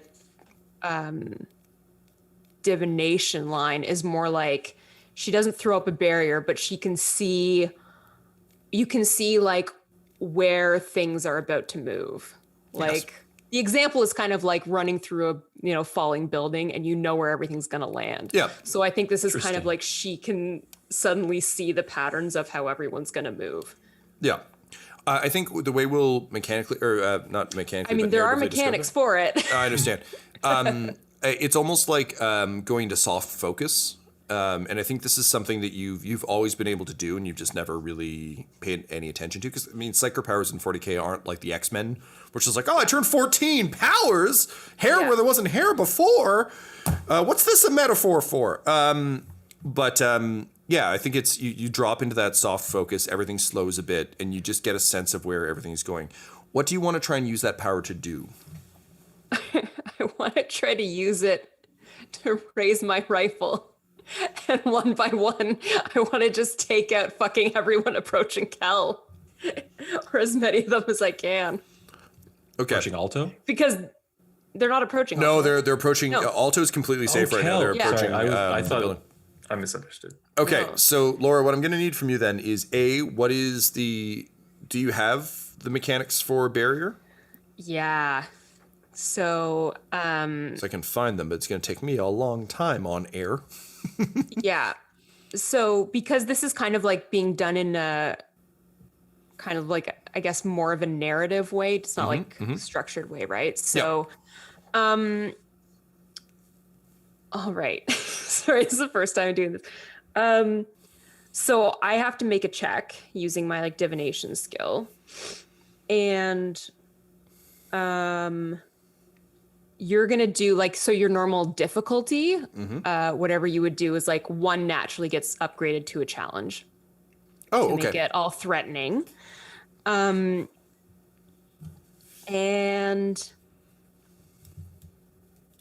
that's kind of it. I'm going to like suffer some effects after the fact, but Seems real.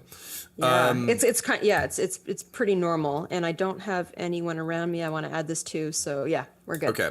So, Laura, I'm going to say 3 difficulty because you as I learned from Revenge of the Sith, you have the high ground, which means you win every fight forever. So we'll say 3 difficulty because you're shooting down into a crowd. So one of those gets upgraded to a red. I'm going to give you 1 setback for shooting into a crowd. Even though you're seeing where everything is, it just means the shots aren't as clean. Yeah. I will As give in a you gun I haven't used before. for sure. I am, however, going to give you a boost for the fact that Kel, being a like professional contract mercenary, has a damn good gun. It's one of those weapons that kind of does the work for you, if that makes any sense. It's an intuitive weapon. Yeah, it's like it's really well balanced. It's really well maintained. It's the best odds an amateur could have to hit something. I'm also going to give you a blue for the fact that all of the culprits who are moving are like walking towards you. So it actually does make it much easier to quick sight targets because they're the only ones facing you. Yeah. I think that's it from me. I would, can I use a story point to upgrade one of my ability dice just on kind of like a beginner's luck?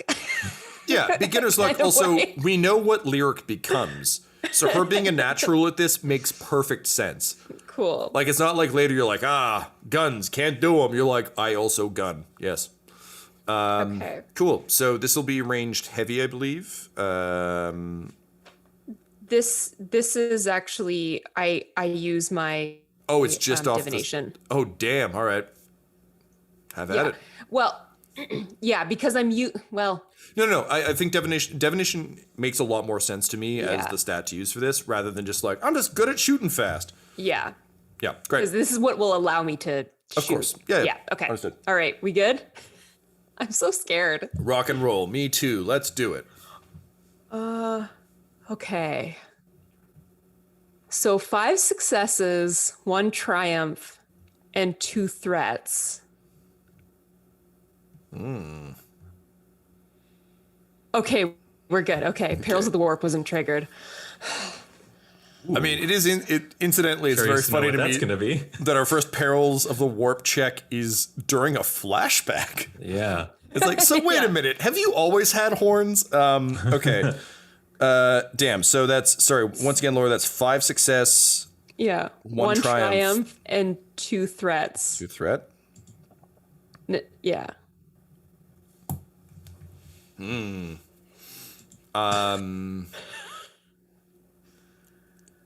Okay.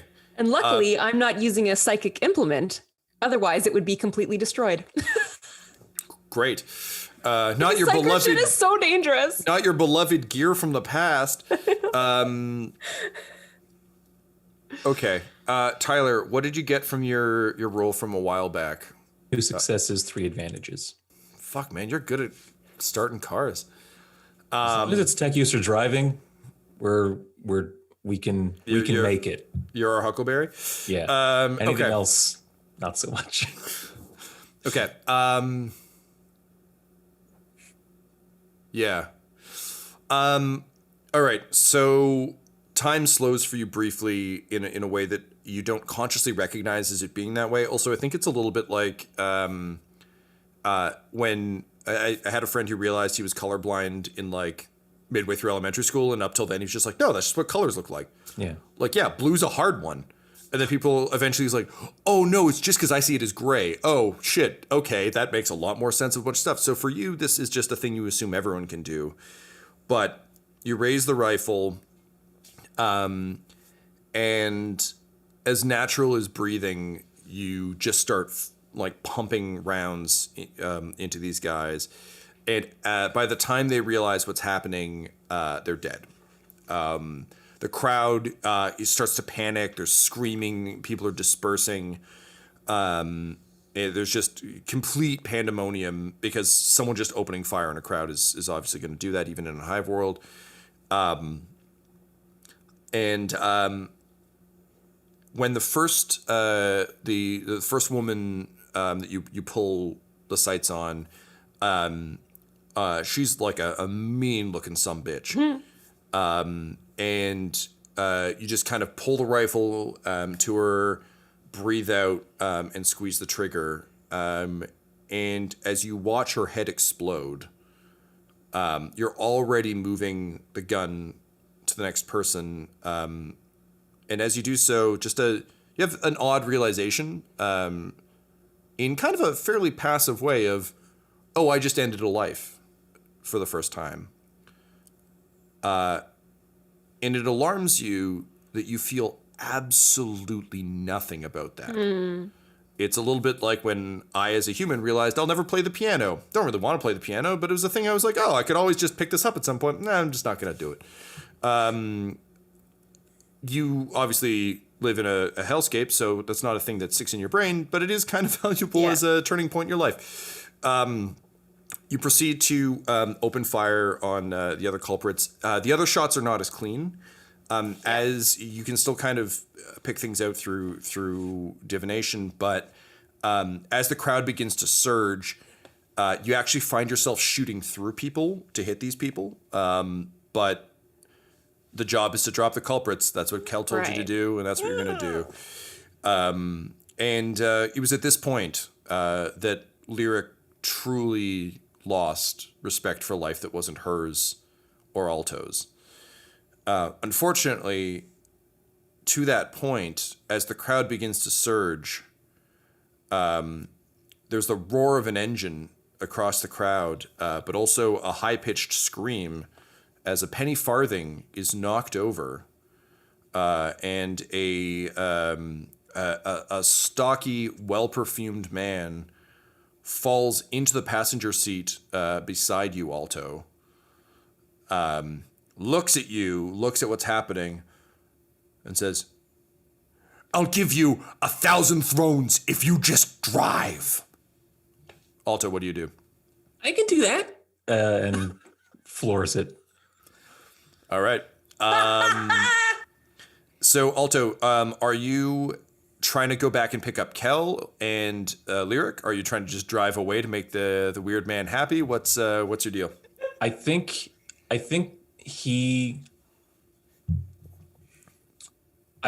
it's like I'm taking this thing around the block, basically. It's like they don't need the car right now, but I need this car to be ready for them when they come out. So I'm just taking the shortest possible route I can to be back there, and it'll be like, are they out there? No? Okay. Around it once again kind of thing. So the car just plows through people. Oh, Jesus. Okay. As you take off through the crowd.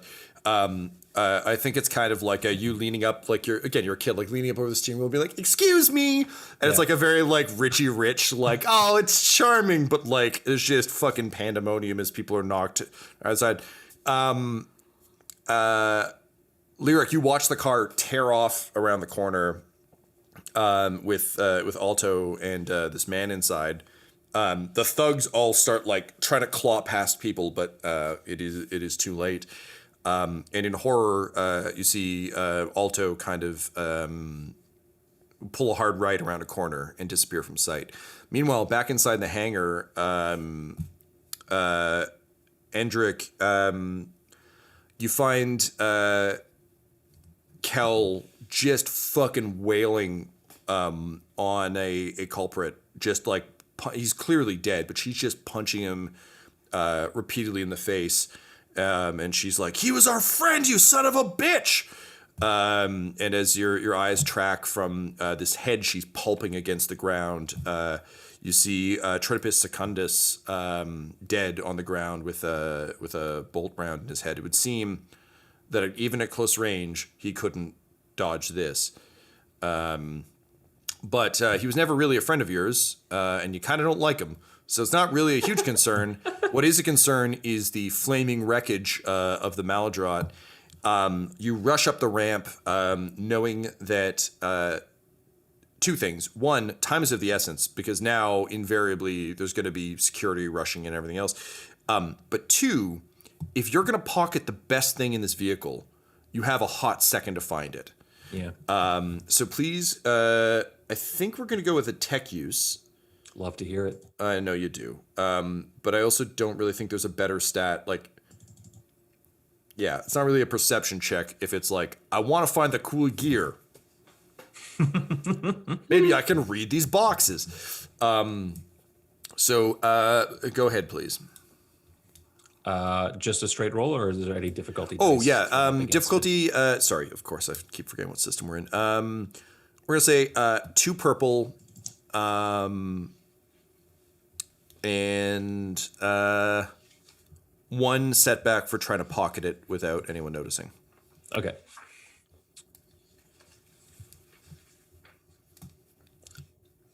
I'm going to use a story point. Okay. As it is, my tech use is just 3 yellow. So do I can't remember. Do I just give myself a green? Give yourself or- a green, yeah. Okay. Oh, damn, that means you're 0 and 4 in my favor now. Oh wait, did you have any boost dice? He's not plugged into anything. It's tech No, it's use okay, when it's you're just- using machinery. So. No, I was checking because we said we'd upgrade a boost to a green. So would we go from 0 to boost, or what would we want to do? We figured that out last session as a possible solution to our That's right. adding things to nothing. Yes. Okay, so then yes, let's make it a... Well, actually, Tyler, I will give you a boost that you can upgrade to a green, because it occurs to me that if I'm Endrick and I'm looking at a manifest, Yeah. I'm eyeballing the cool things on that manifest. So I think you know what you're looking for. You don't know where it is, but you know it exists. So rather than just like, what's cool? It's like, get the fuck out of the way, find the cool thing, hide it, take the rest. Okay. All right, rolling. 2 successes is the net.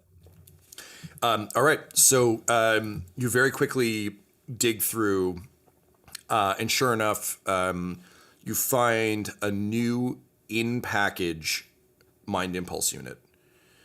And these things are so fucking rare on this planet. And this can really give you a distinct advantage. And as you kind of continue to dig through, you find a variety of pieces that could easily be put together into a proper mechadendrite arm, really boost your abilities up. You grab that. But the Mind Impulse unit, it's the big win. So you grab that, you start looting the other major things. It's the classic, like, I'm in a vault, I grab the diamonds, okay, what other shit is there? Oh, bearer bonds, I mean, they're fine, but, so you start grabbing all of those things. Can you please roll me a vigilance check? Cool. Which is willpower and vigilance, difficulty of 1. I'm going to give you a boost for the fact that I think of the crew, you're the most cautious member. Okay. Yeah. Wow, that could have gone way worse. 4 successes, 1 threat. Amazing. So as you're doing this, after you've got the Mind Impulse unit in hand, your brain can actually relax a little bit, because that was really the reason you signed up. And as you continue to kind of loot through these things, it occurs to you that all of the... And it's one of those weird things where it's just like those weird details that just kind of stick in your brain. You're like, wait a minute. All of the culprits were using like slug throwers, just like basic slug throwers, which are powerful weapons in their own right. But none of them packed the punch of a bolt pistol, which fires exploding rounds that blow up heads. You realize that Tritopus's head was definitely exploded, And the only person who has a bolt pistol that you've seen today is Kel. Now, you trust Kel as an acquaintance and a coworker, but you're not friends. No.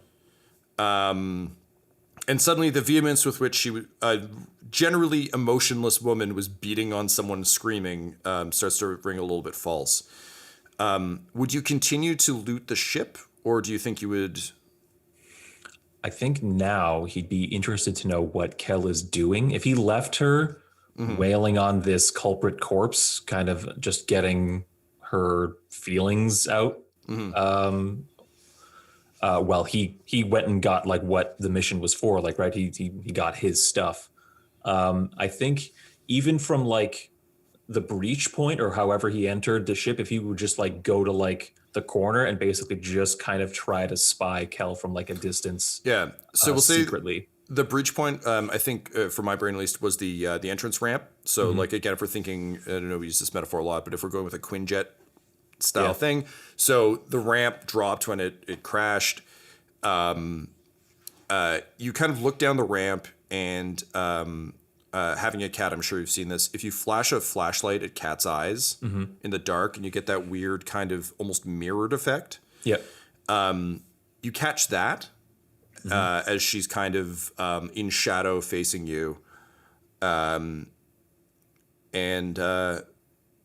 suddenly those eyes seem to go a bit wider and she yells just like, "Shit, Tarkin, get down!" Do you hit the deck? Or do you confront her? I'll go further into the ship. Yeah, I'll like retreat into the ship and try and find like another exit. I don't want to go out where she is. Okay. As you turn, you feel a piercing pain in your chest as a sword is driven through your core by a bloodied woman wearing a rogue trader's captain's cap. And Captain Rhina Fontnot. You're damn right. And she just says, "My ship." This is a killing blow, but you're still up. What do you do? Possibly with that large arm of yours. Yeah, I would say, I think just because I was sneaking like I'm peering down this ramp at Kel because I don't trust her anymore. So I'm up against the wall. So if I turn around, she's like, we have a wall beside us. So I think it's just mechanized arm hitting head as hard against the wall as possible. All right. Captain Fontnot's head becomes a font of blood and brain as you pulp her against the interior hull of the ship. And as you kind of sink to your knees, I think for Endrick, this was always an inevitability of this kind of life. But for just a moment, you have a vision of kind of who you could have been. And I think he just holds on to that because, as the light goes out, might as well pretend, right? What are the last words of Endrick Tarkin? I think he reaches into his, like, just the opening of his boiler suit and pulls out one of Tretipus's, like, aerosol cans and just, like, sprays his gaping wound and nothing happens. So his last words of, like, his modulated voice are just like, "Useless superstitions," and just falls over. Amazing. Kel rushes up to you as like your head hits the deck and you fade from existence. Kel actually rushes up, drops to her knees, and he's like, "Come on, get up!" And she like slaps you, and she picks up the spray, and you can see her have like a, and then she sprays your wounds in your face a bit, and she's like, "Yeah, useless superstitions." Throws the can away. And as she sort of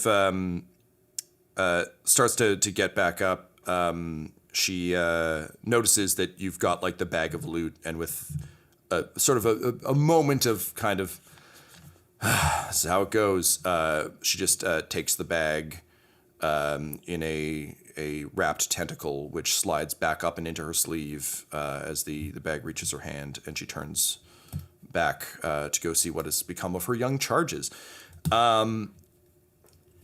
Alto, this is pod racing. That car goes real fast, and it's pretty amazing. As you pull around the second corner, you feel kind of a massive, meaty hand just hit your shoulder, and Fartulum says, "Oh, that's good, I think, lad. I'll take over from here. You've been awfully useful, but I think this is where you exit." And he starts to try and shove you out of the moving car. What do you do? What do I do? I think I just jerk the car like left and right, just kind of like to take to take his weight off of me almost. Yep. Right. Like as I drive in the opposite direction, it's like he goes the other way. Sure. Go ahead and roll a driving check, please. Oh, gladly. This is gonna bite me in the ass one day, but hopefully not right now. But today is not that day. Any difficulty associated with that? Yeah, I'm gonna say it's a difficulty of 3 because he's fighting for the wheel. Okay. I'm gonna give you a boost just for being like small and good at this. I am gonna upgrade 1 with a story point because he really wants this car. Okay. He might get it then because this is looking close. I'm also gonna give you 1 boost, Tyler, for not wanting to let Lyric down. I feel like more so, and this is a very kid logic thing, but more so than being worried about your own life, because I don't think that's even really a concept for you so much. It's more so like, oh no, I don't want to let the team down. Like I told them I'd get a car. Yeah. Okay, rolling. Oh, 1 success, 1 triumph. Oof. So you jerk the wheel, and the car takes a hard right. It's much more responsive, similar to like sports cars that no one can really drive because they just move too fast. And you just fully Blues Brothers through a wall. You smash through some glass, drive up and over a couple of desk worker desks, smash out the other side back into the crowd. He's thrown off of you. Lyric, to your surprise and delight, you see a car smash through the building in front of you, and come barreling kind of towards you. Over your shoulder, you hear Kel just yell, "Take the shot!" And you can see Fartulum fighting for the wheel with Alto. You watch as he reaches up into his cap, and he pulls a stiletto dagger. And literally, it's one of those things where it's like in slow motion, he's pulling it, and he's clearly just gonna like thwap Alto. What do you do? I take the shot. I mean, there's no question. It's like this is instinct purely. Yeah. This is just like don't fuck with my kid brother. The bullet flies true down the barrel, and again, you're not a perfect shot at this point, but good thing he's got a pretty square head, and that hat makes for a pretty fucking good arrow as to where to shoot. You miss his forehead, but you catch his eye and the half of his head, which gets blown off, pinging off the dagger, which flies out into the crowd. He falls out of the passenger seat into the crowd. Alto, being so focused on driving, does not notice this happen. He's lightly sprayed with blood, but it's, #hive. The car comes speeding up. Alto slams the brakes, and Kel kind of shoves you forward, but in not an aggressive way, just in a we gotta go way. Yeah. Leaps into the back of the car behind you. And she goes, "Drive! Wait, what the fuck am I talking about? You're a kid." She pushes you out of the way, leaps over, floors it, and drives off. So despite losing a couple members of the crew. The heist was moderately successful for the three of you, and as Kel is dealing with her losses, she comes to realize that particularly with some of the things that went down, it might make more sense to train a crew rather than to just keep hiring random people. She also was not oblivious to the fact that an untrained shooter gunned down a bunch of people in a crowd and then pulled off a crack shot under high pressure. Even though you're unaware of Psyker stuff as a concept, as someone who's worked with the Inquisition, she is acutely aware of that. And Lyric, for you, you feel like you just did a really fucking good job, and you can feel her warm to you slightly, but still in a really strict, like, she still beats you kind of way, but like there's a little bit more respect in her bearing. And with the money made from the stuff she's able to fence, you're actually able to get a hovel, the hovel that you had when we met you at the beginning of the story. My very own hovel. Very own hovel. Thrilling.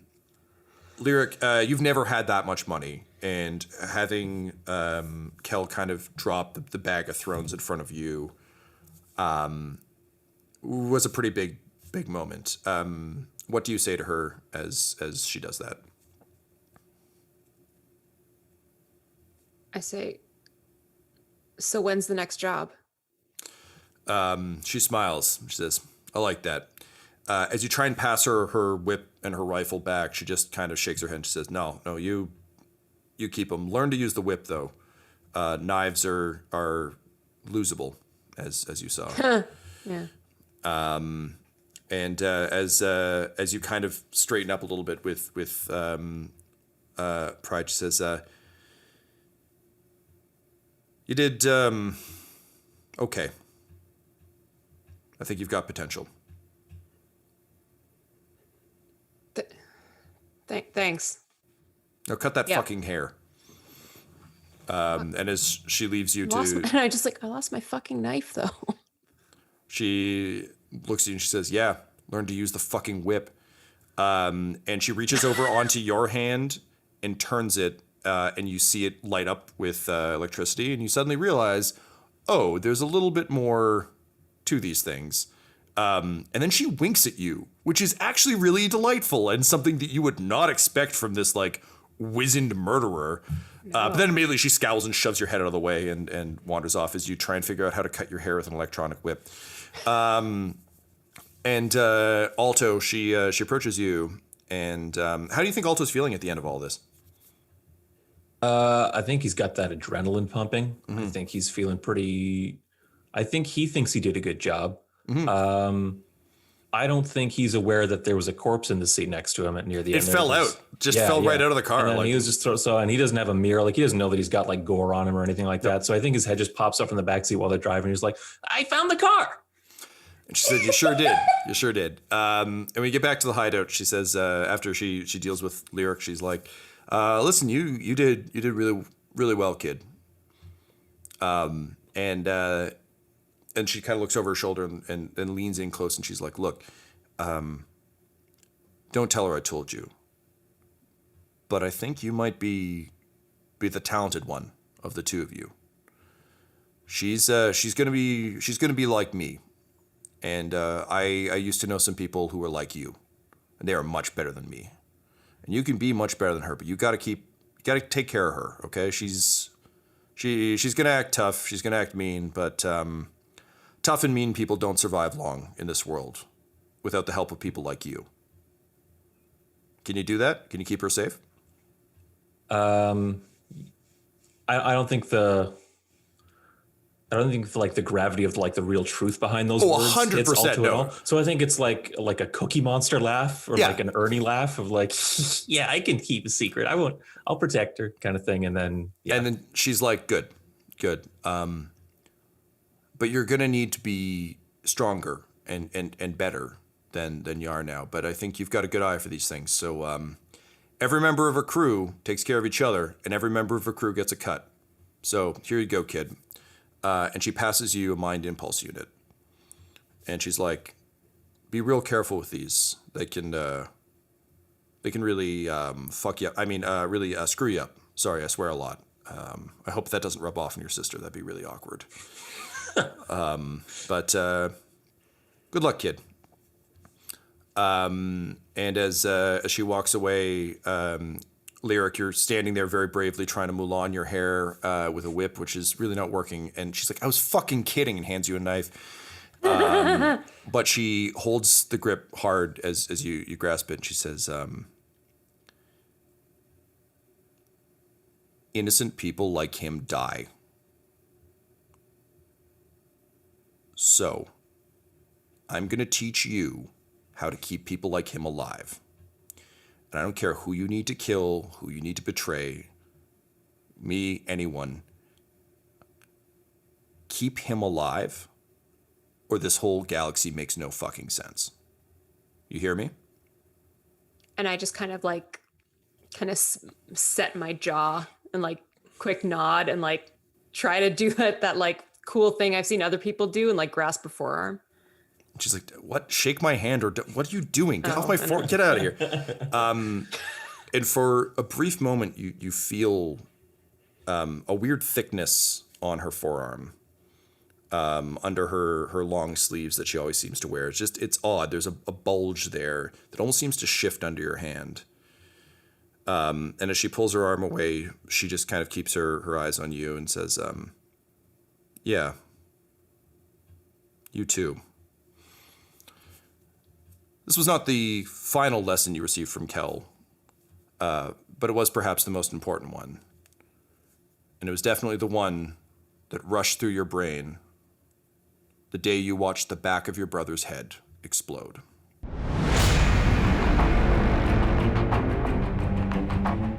A note from the instruction manual of the MC-83 Mind Impulse Unit.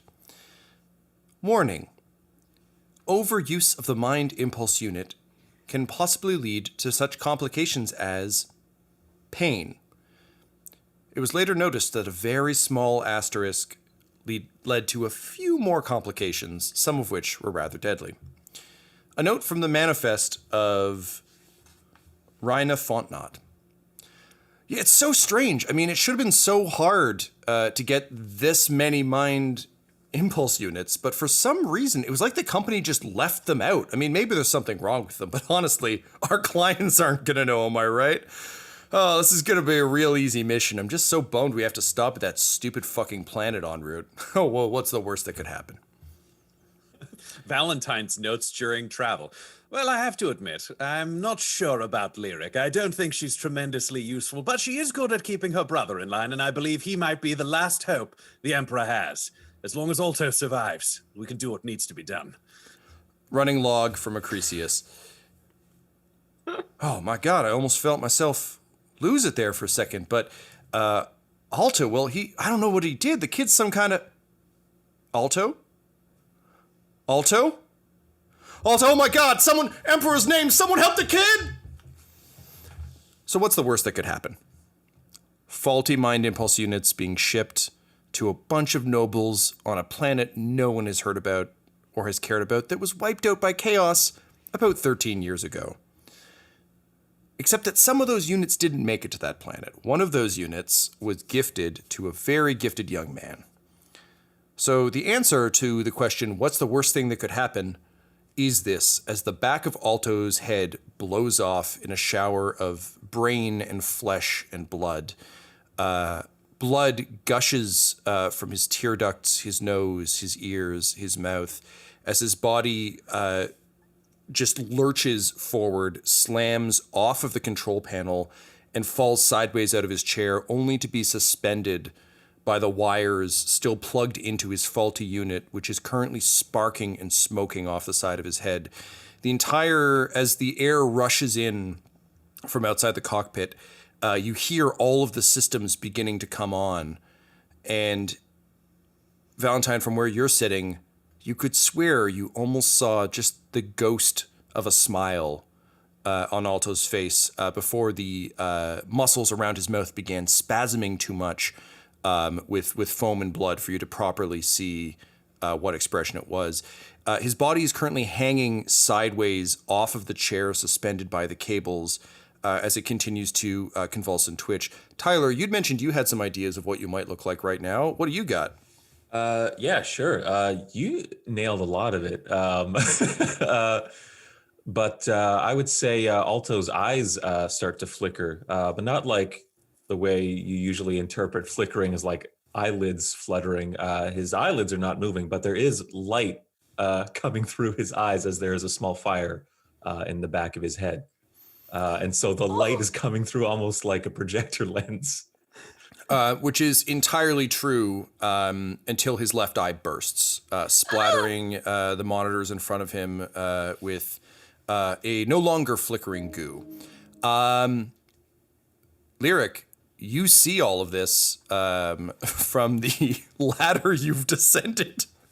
You've just managed to dodge a storm boy on his way out. And admittedly, you had a moment of tremendous triumph before all of this came crashing down. Your worst nightmare just came true. What do you do? I just am like shrieking, like just in agony as I rush to him and like hold him in my arms, and like I'm literally looking for a way to repair this, because I have it's like scooping up the pieces. I am beside myself. Like I think in the co-pilot seat, Valentyne is frantically trying to take a stick and pull out of a dive, and he's like, Holdren, I could really use your help keeping us in the air. Lyric, unplug his brain from the machine that made it explode, please. no. All right. So, Laura, from you, I am going to please need a Medicae check. That's Medicae and intellect. Great. Fuck. My strength. Yeah. Look, this is a no one's strength scenario. Actually, you know what? Alto would be great at just this. Scooping. Any idiot It's can do it. fine. Agility? Yeah. Let's go with melee Streetwise. light and let's go with skullduggery, Streetwise. because you're digging Like- into his skull. Streetwise, I because she's would had to also scrape take brains off the stealth. street before. Yeah, cool. All of these are fun Or, things you can roll. coordination. Okay, great. You can roll anyone. Actually, you can totally roll those. And then I need you to pick a funeral package because none of those are going to keep this man alive. So roll whichever one of those you want, champ. It's your party. All right. At 0 difficulty. It is not at 0 difficulty. It's great. No, 3 successes, 2 advantages. He lives. It's great. Great. You did. All right. Well, that's been the Valentyne Heresy, everyone. It turns out he was the emperor the whole time. We did Okay, it. Laura, no more I'm the jokes. I emperor. want to know what the fuck happens. Yeah. You've got I don't want it to happen. You've got a difficulty of 3. I'm going to give you 2 setback because you're panicked about your brother being dead. Yeah. I'll give you 1 boost because you've seen combat injuries before. Largely because you've caused them, so you can kind of tell what's a killing blow and what's not. You just never thought you'd be looking for the opposite. Normally, you're just looking for proof of death. Now, keep in mind, this isn't to do anything. This is just for you to assess what's happening right now. Yeah. Valentyne, from you, I'm going to need a pilot check. So I think we're going to go with Driving? Yeah. I'm going to give you, it's a difficulty of 2. I'm going to give you a boost for Acri being still on board running it. I'm going to give you an additional boost for Alto having kickstarted the system. Again, this is meant to be flown by an arbitrator, so it's not like you're not flying like a jet fighter. You're flying like a bus. Like this is a minivan, so it's not The Hummer of the skies. Yeah. Yeah, pretty much. Like it's meant to be pretty hardy and hail. Yeah, so that'll be that for you. Also, given that we're no longer in the past, we are going to be sticking with the story points you previously had, which is 4 for me and 0 for dead people. But in order to start freeing those up, Ryan, I'm going to up your difficulty by 1 just because there's still Ork bolter fire raining on the ship. So I'm going to spend a story point to upgrade one of your purple dice to a red. Okay, great. But that does mean that after this check, there will be 1 available to you. Great. He's doing us a favor. Oh my god. This is very strange, Tom. This die roll. I have 6 advantage, but 1 despair. Well, I got 1 success and 2 advantage. Okay. All right. So we'll deal with yours in a moment, Ryan. Lyric, looking at Alto, he is mortally injured. Like, he's not dead, but he is well on the way, and you can see the soft gray of his brain. And unfortunately, you can smell it because the fire coming off of the back of the machinery is definitely singeing the back of the old gray matter. Haldren is clawing his way up from the back of the ship. If you'll recall, he was pinned back there with what he was trying to use to close the broken viewport. You still have air rushing in, and you're still under assault by the Ace Ork fighter in the red ship. So you can tell that there's a fire burning in the back of his head, rolling in the deep and such. It's up to you whether you want to unplug him or keep him plugged in. Based on the roll you just did, I would say that these don't look like life-saving technical pieces. So basically, what I guess Lyric has to decide is there a way his brain could be mystically salvaged through machines that you're just not aware of? Or should you unplug him so the fire stops? Either one could kill him. Either one could save him. No pressure. What do you do? I yell. I think I yell to Haldren, which is just like, Haldren, gotta save his brain. He's Haldren, like, anything. Yep, you do. So he's clawing his way up. But again, Laura, this isn't a wait until help comes. This is a you decision. You're gonna fucking have to. I can't make this No decision. amount of joking would buy you time. I gave you a whole 2 episodes of flashback to decide what you wanted to do. Okay, could do fire's this. definitely gonna kill him, and unplugging him might. So, I gotta stop the fire. You tear the cables out of the back of his head, and immediately the flickering in his remaining eye goes out. His body falls limply and with a heavy metal thunk, just because of the mechadendrite on his shoulder. But I plug it back in. no, Plug it back in. I don't think Okay. he meant the light of life goes out. I think I he meant surely did not, but she plugs it back in. I thought you meant the light of life, not the actual the light of the fire. If it's the light of the fire, then fuck, I'll keep it out. I'm not putting I fire don't back think in his Lyric soul. knows the distinction at all, so you plug him back in. Ryan, you were wondering about that despair? Yeah. You plug him back in, and there is a massive electrical shock that blasts you, Lyric, against a wall. You're going to take... where's my dice at? Oh shit, I'm gonna die here. You know, it's like when you drop a phone in water and you're like, oh no. And like conventional wisdom says you should just put it in rice and not try and turn it back on. You just turned it back on. You're going to take... Sorry, Tyler. 7 points of strain as you're blasted against a wall. And by doing so, you short out the ship. So Alto's tremendous sacrifice, it would seem, is for naught as the power dies to the ship. Now, Valentyne, you've got a bunch of advantage, but you also had a despair that just did this, mixed with Laura's incredible decision. So, No. given the amount of advantage you have, I'm going to let you take a quick free action as this happens. Like, it electrifies, your hair stands on end, but given your cybernetics and your experience with this, you have a hot second to turn this on. I will also point out, Haldren is on his way, but unfortunately, all this stuff is happening really fucking fast. Tom, how fast until we hit the water or the ground? Given that you started to right the ship, and you were like, sailing. The part of the problem is that you were sailing vertically alongside the cliff face. So as soon as the engines died, it wasn't like a we'll glide down. It was like the entire thing began to tilt. So basically, you have like one full barrel roll before you hit the water in the cliffs. So you do have a moment or two. Great. Tom, I know we had 3 orcs come in through the window. Mm-hmm. And 2 were murdered and flew out the back, but the 3rd crashed and landed on the ship. How's his rocket looking? It's sputtering, but could possibly be jumped if needed. Great.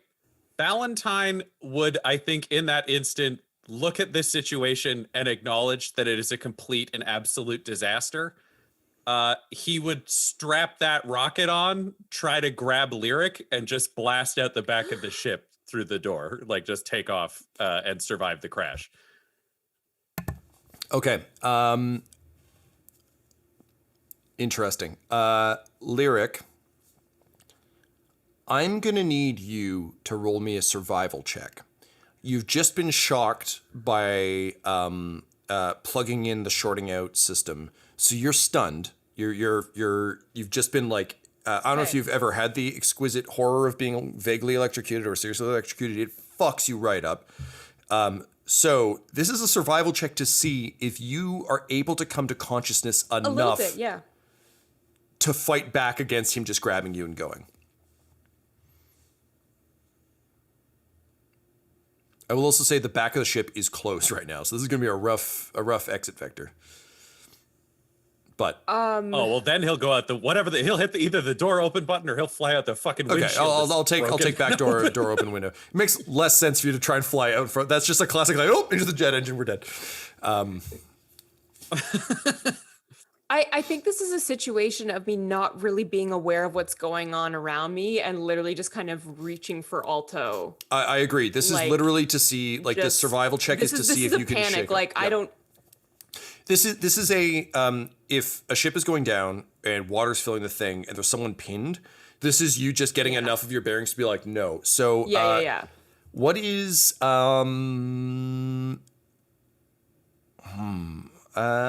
what difficulty is this going to be?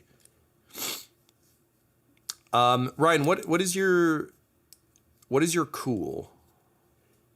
Or sorry, what's your no, sorry, that doesn't work. Do you want to use melee light as like an unarmed kind of grab thing? No, I'm just trying to set a difficulty, so I'm just trying to come up with a number for this. My agility's 3. Or my cunning is 4. No, it's okay. I'm good. Laura, I think this might actually be a resilience, not a survival. Because you're not trying to stay awake. You're trying to fight through something to accomplish something. Yeah. Okay, so it's going to be resilience. I'm going to say difficulty 4. Okay. I'm going to bump one of those to a red. That makes sense. You do, however, have 1 point available to you. And I'm going to use it. Great. So upgrade one of your remaining dice. I'm going to say definitely setback from being fucking electrocuted. And Laura, I'm also going to give you a setback for frustration. Knowing both you and my dear sweet buddy Russ, who's similarly of a similar temperament to you, it's like when you're like, fuck, I gotta make a snap decision. Oh, I think I did the wrong one. Like, there's part of your brain that's just like, fuck, I shouldn't have plugged him back in. And that's... Oh, yeah. Yeah. Oh, yeah. There's... Going wild. Yeah. I will, however, give you 1 boost for your latent psyker abilities. Just gently padding that. Because I feel like in desperate, like, mom trying to save her kid from under a pinned car situation, like... all of your abilities will kick in as much as they can. Cool. That's it for me, I think. So, rolling. I kind of done what I could.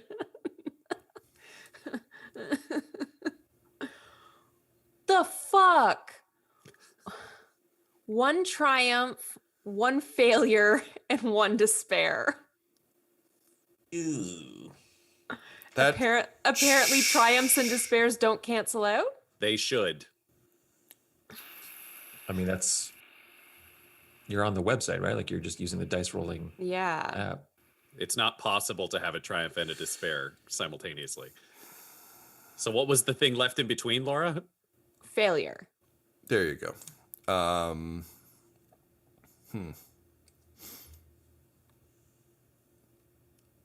Okay. Uh-oh. Do you hear that? It's a devil's bargain. Fuck. Laura, you've failed. Valentyne Wait, is... can't you say lyric? Dang, you you failed. gotta use her name like that, dog? No, We you want to keep failed. on playing with us. Look, guys, I gotta tell you, you named both of your that's characters deep. song-related things. It's very fucking hard to keep straight in my head. So next time, be like, Zabrazabraz and Kevin, and I'll have it. I won't need your real names. But when you're lyric and alto, I'm like, you're all saxophone and music related. I don't fucking know. So I lyric, changed you my name failed. on Zoom to lyric. Doesn't matter. I'm not looking at you. I'm looking at the stats in front of me. Lyric. You failed. Laura is great and has never failed. But lyric, you done fucked up. So basically, Valentyne, as it stands, is going to grab you and pull as he makes his jump out the back. Now, you are an entirely untrained psyker. And in the world of 40K, that is a very fucking dangerous thing. As much as we talk about like the space fascists, and to be clear, they are space fascists.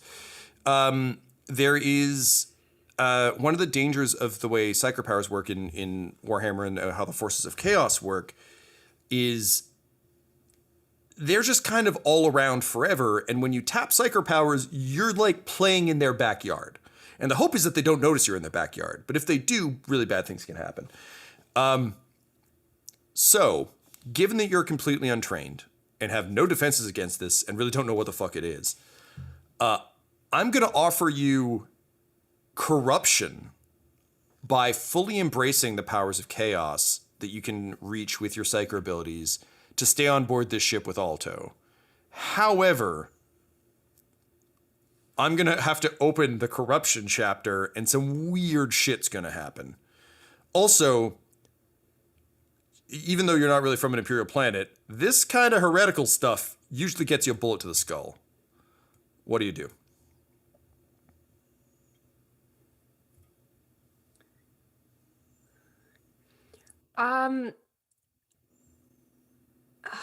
Man, Alto is kind of her only reason for living. So she's kind of got to do whatever she can if she thinks there's any chance. To be clear, this is still only a chance. This won't guarantee you a win. It just gives you the opportunity to try again. His brain's gone. The plane has no power. And you hit the ground in about 15, 20 That seconds. said, I respect the choice. I think it makes sense for the character. Lyric, she's gonna do anything for him. So, corruption. Yeah, corruption. Valentyne, How did this happen? you grab Lyric and just like pound the back of the jetpack. You see Haldren's like one remaining mortal eye kind of go wide as he realizes what's about to happen. As you go to like kick off, suddenly you just feel pain spike across your body as small, sharp bone pieces stab into you. And looking at the person in your arms, Lyric's eyes have gone black, and small bony spikes begin to burst from her skull, her arms, her legs, as she begins to like literally almost crunch in on herself. And you see the taint of chaos upon her. I need you to roll me a resilience check to see if you're able to act any other way than just flying out the back of the ship. This is going to be a difficulty of 4 because you were already mid-action. This is like a Like literally, yes, Ryan. I don't need the roll. He'd let her go. Okay. I was more so asking, do you want to roll this to see if you can shoot her before you go? Was really what I was. Oh damn! Yeah, no, he'd be legally and religiously required to do that. I'm trying to right? give What you do the Inquisitor's touch here. Oh yeah. All right, what do you got for me, baby? All right, difficulty 4. I'm gonna give you 2 setback for just being stabbed a bunch, and That's reasonable. I'll give you the wounds in a minute. Also, you didn't have your field up because why would you? In this particular, you fired it up when the orcs attacked, but how long does it stay up? Does it just stay up indefinitely? it's up until it's turned off again. Does it defend against melee as well? Wait, it just makes it harder for you to get hit. This, I think we would say for fluff reasons, she's already inside the field. I was going to say, we also described it a bit as the Dune thing, and because this was literally like you're holding something to your body and something spikes. Pull her in, yeah. I'm with you. Great. Okay, so 2 for that. I'm going to give you 1 boost for since you realized that she was, I forget what your official term is, but an unidentified, untrained psyker. You've been she's a rogue psyker. This is ready to maybe do this forever, so you get 1 boost for not being caught. Like, it's not like it's Alto suddenly being like, all hail Korn, blood for the blood god. You're like, oh shit, that guy? It's like, oh no, the one who could did. Cool. Tom. Yes, sir. This might be a good circumstance for tempered will, which is where I can remove 1 black die inflicted by injuries, disorientation, or fear. Yes, absolutely. So there'll still be 1, but not 2. I was going to give you 1 for the airflow, but at this range, I don't think it would matter because this isn't elegant. This is like, oh, pa pa pa. Yeah. Okay. So keep in mind, this isn't a roll to determine if you do it. It's a roll to determine if you can, and then you can make the determination based on Valentine's Fair enough. stuff. God, Tyler, I'm so sorry. Tyler, I think you're muted there, bud. I'm Tom, not. I just spoke too softly. No. But it carries I a big got stick. No problem. 2 success, 3 threat. Okay. You can do it. Great. So I'm now looking at a black-eyed, essentially demon host growing bone spurs. You're not sure. She isn't like spouting chaos rhetoric. You're not sure whether this is just like, admittedly, and this is the big dirty secret of the Imperium, chaos is literally chaos. So there's no like manual of like, possession. But she definitely like, there's only one way someone does this, and it's that. Now she's not spewing like, exorcist shit, but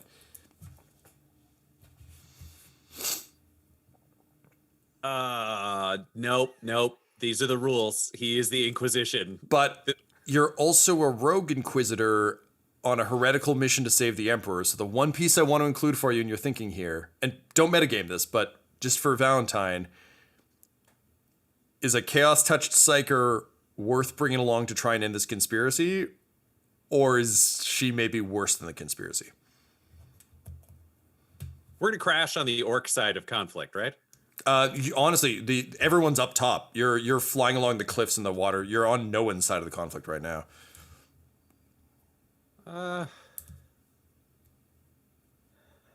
He'll see how it plays out. He doesn't have any friends here, so he'll leave her, but he won't shoot her. Okay. She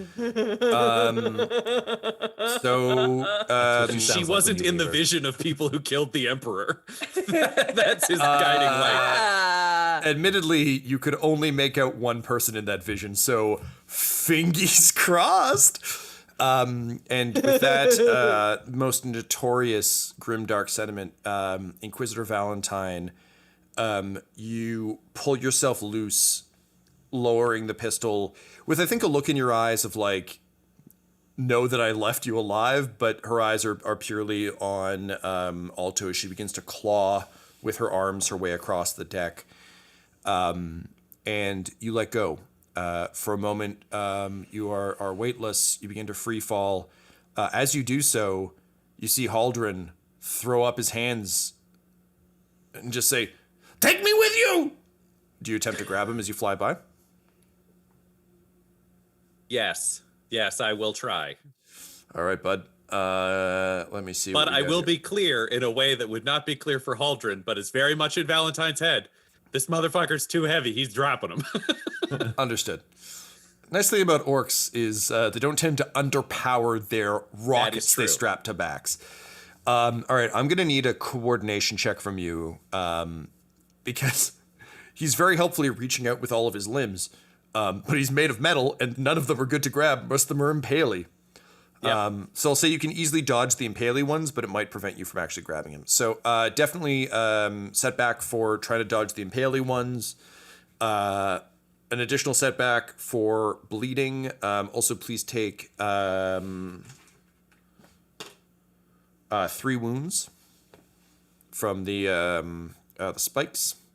Great. My soak is 3, so they clinked off my breastplate unless you wanted to get past armor. No, we let it get past the field, but I'll say they can clink off the armor. That's fair. Cool. You're bruised from them kind of pressing into you, and we'll say like lightly bloodied, but it's more so just like a light piercing, not an impaling. Superficial wounds. Indeed. It's going to be a difficulty of 3. Alrighty, and I will use. Do we have a story point? You do. We are currently sitting at, I believe, 2 and 2. Then I will use it because Valentyne would need to save as much as he could of his team. I believe that's a driving value for him in a weird way that would not be apparent to anyone else. I mean, you didn't shoot the heretic, so yes, clearly.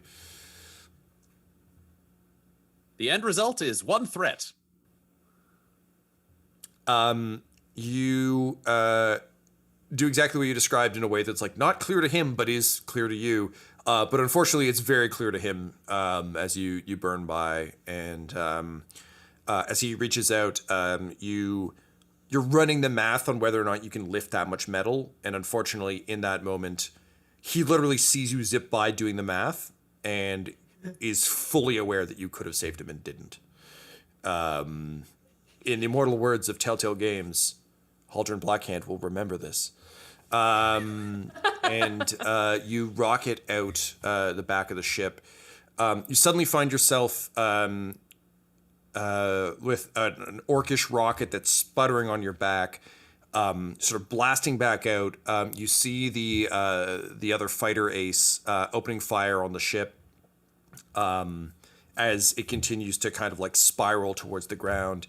Are you going to try and go for the top of the cliff or the shore? If I'm sputtering, probably shore. Slowing myself going down seems way better than gambling on making the way up. Fair enough. So it's going to take you longer to get back up there, and you'll likely need to make some rolls, but it is a safer landing vector. What song to the Emperor do you sing as you sputter your way down? I'm going to give you a minute to think about this because I'm going to cut to them. But give that a think, because I feel like with everything that just happened, you're going to need a feel-good song to keep those Imperial spirits up.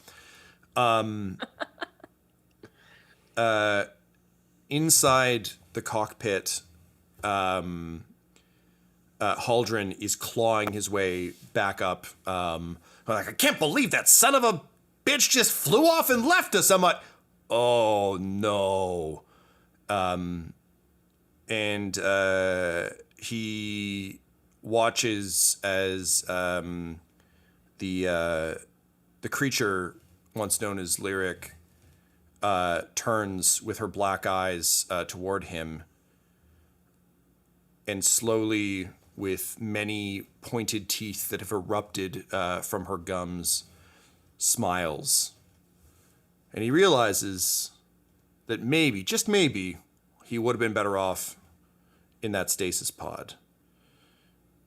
Meanwhile, deep in the machine, Acri, still observing everything, feels the ship going, feels just the energy that's been running, that's allowed him to run, slowly fading as he sees the shoreline come up.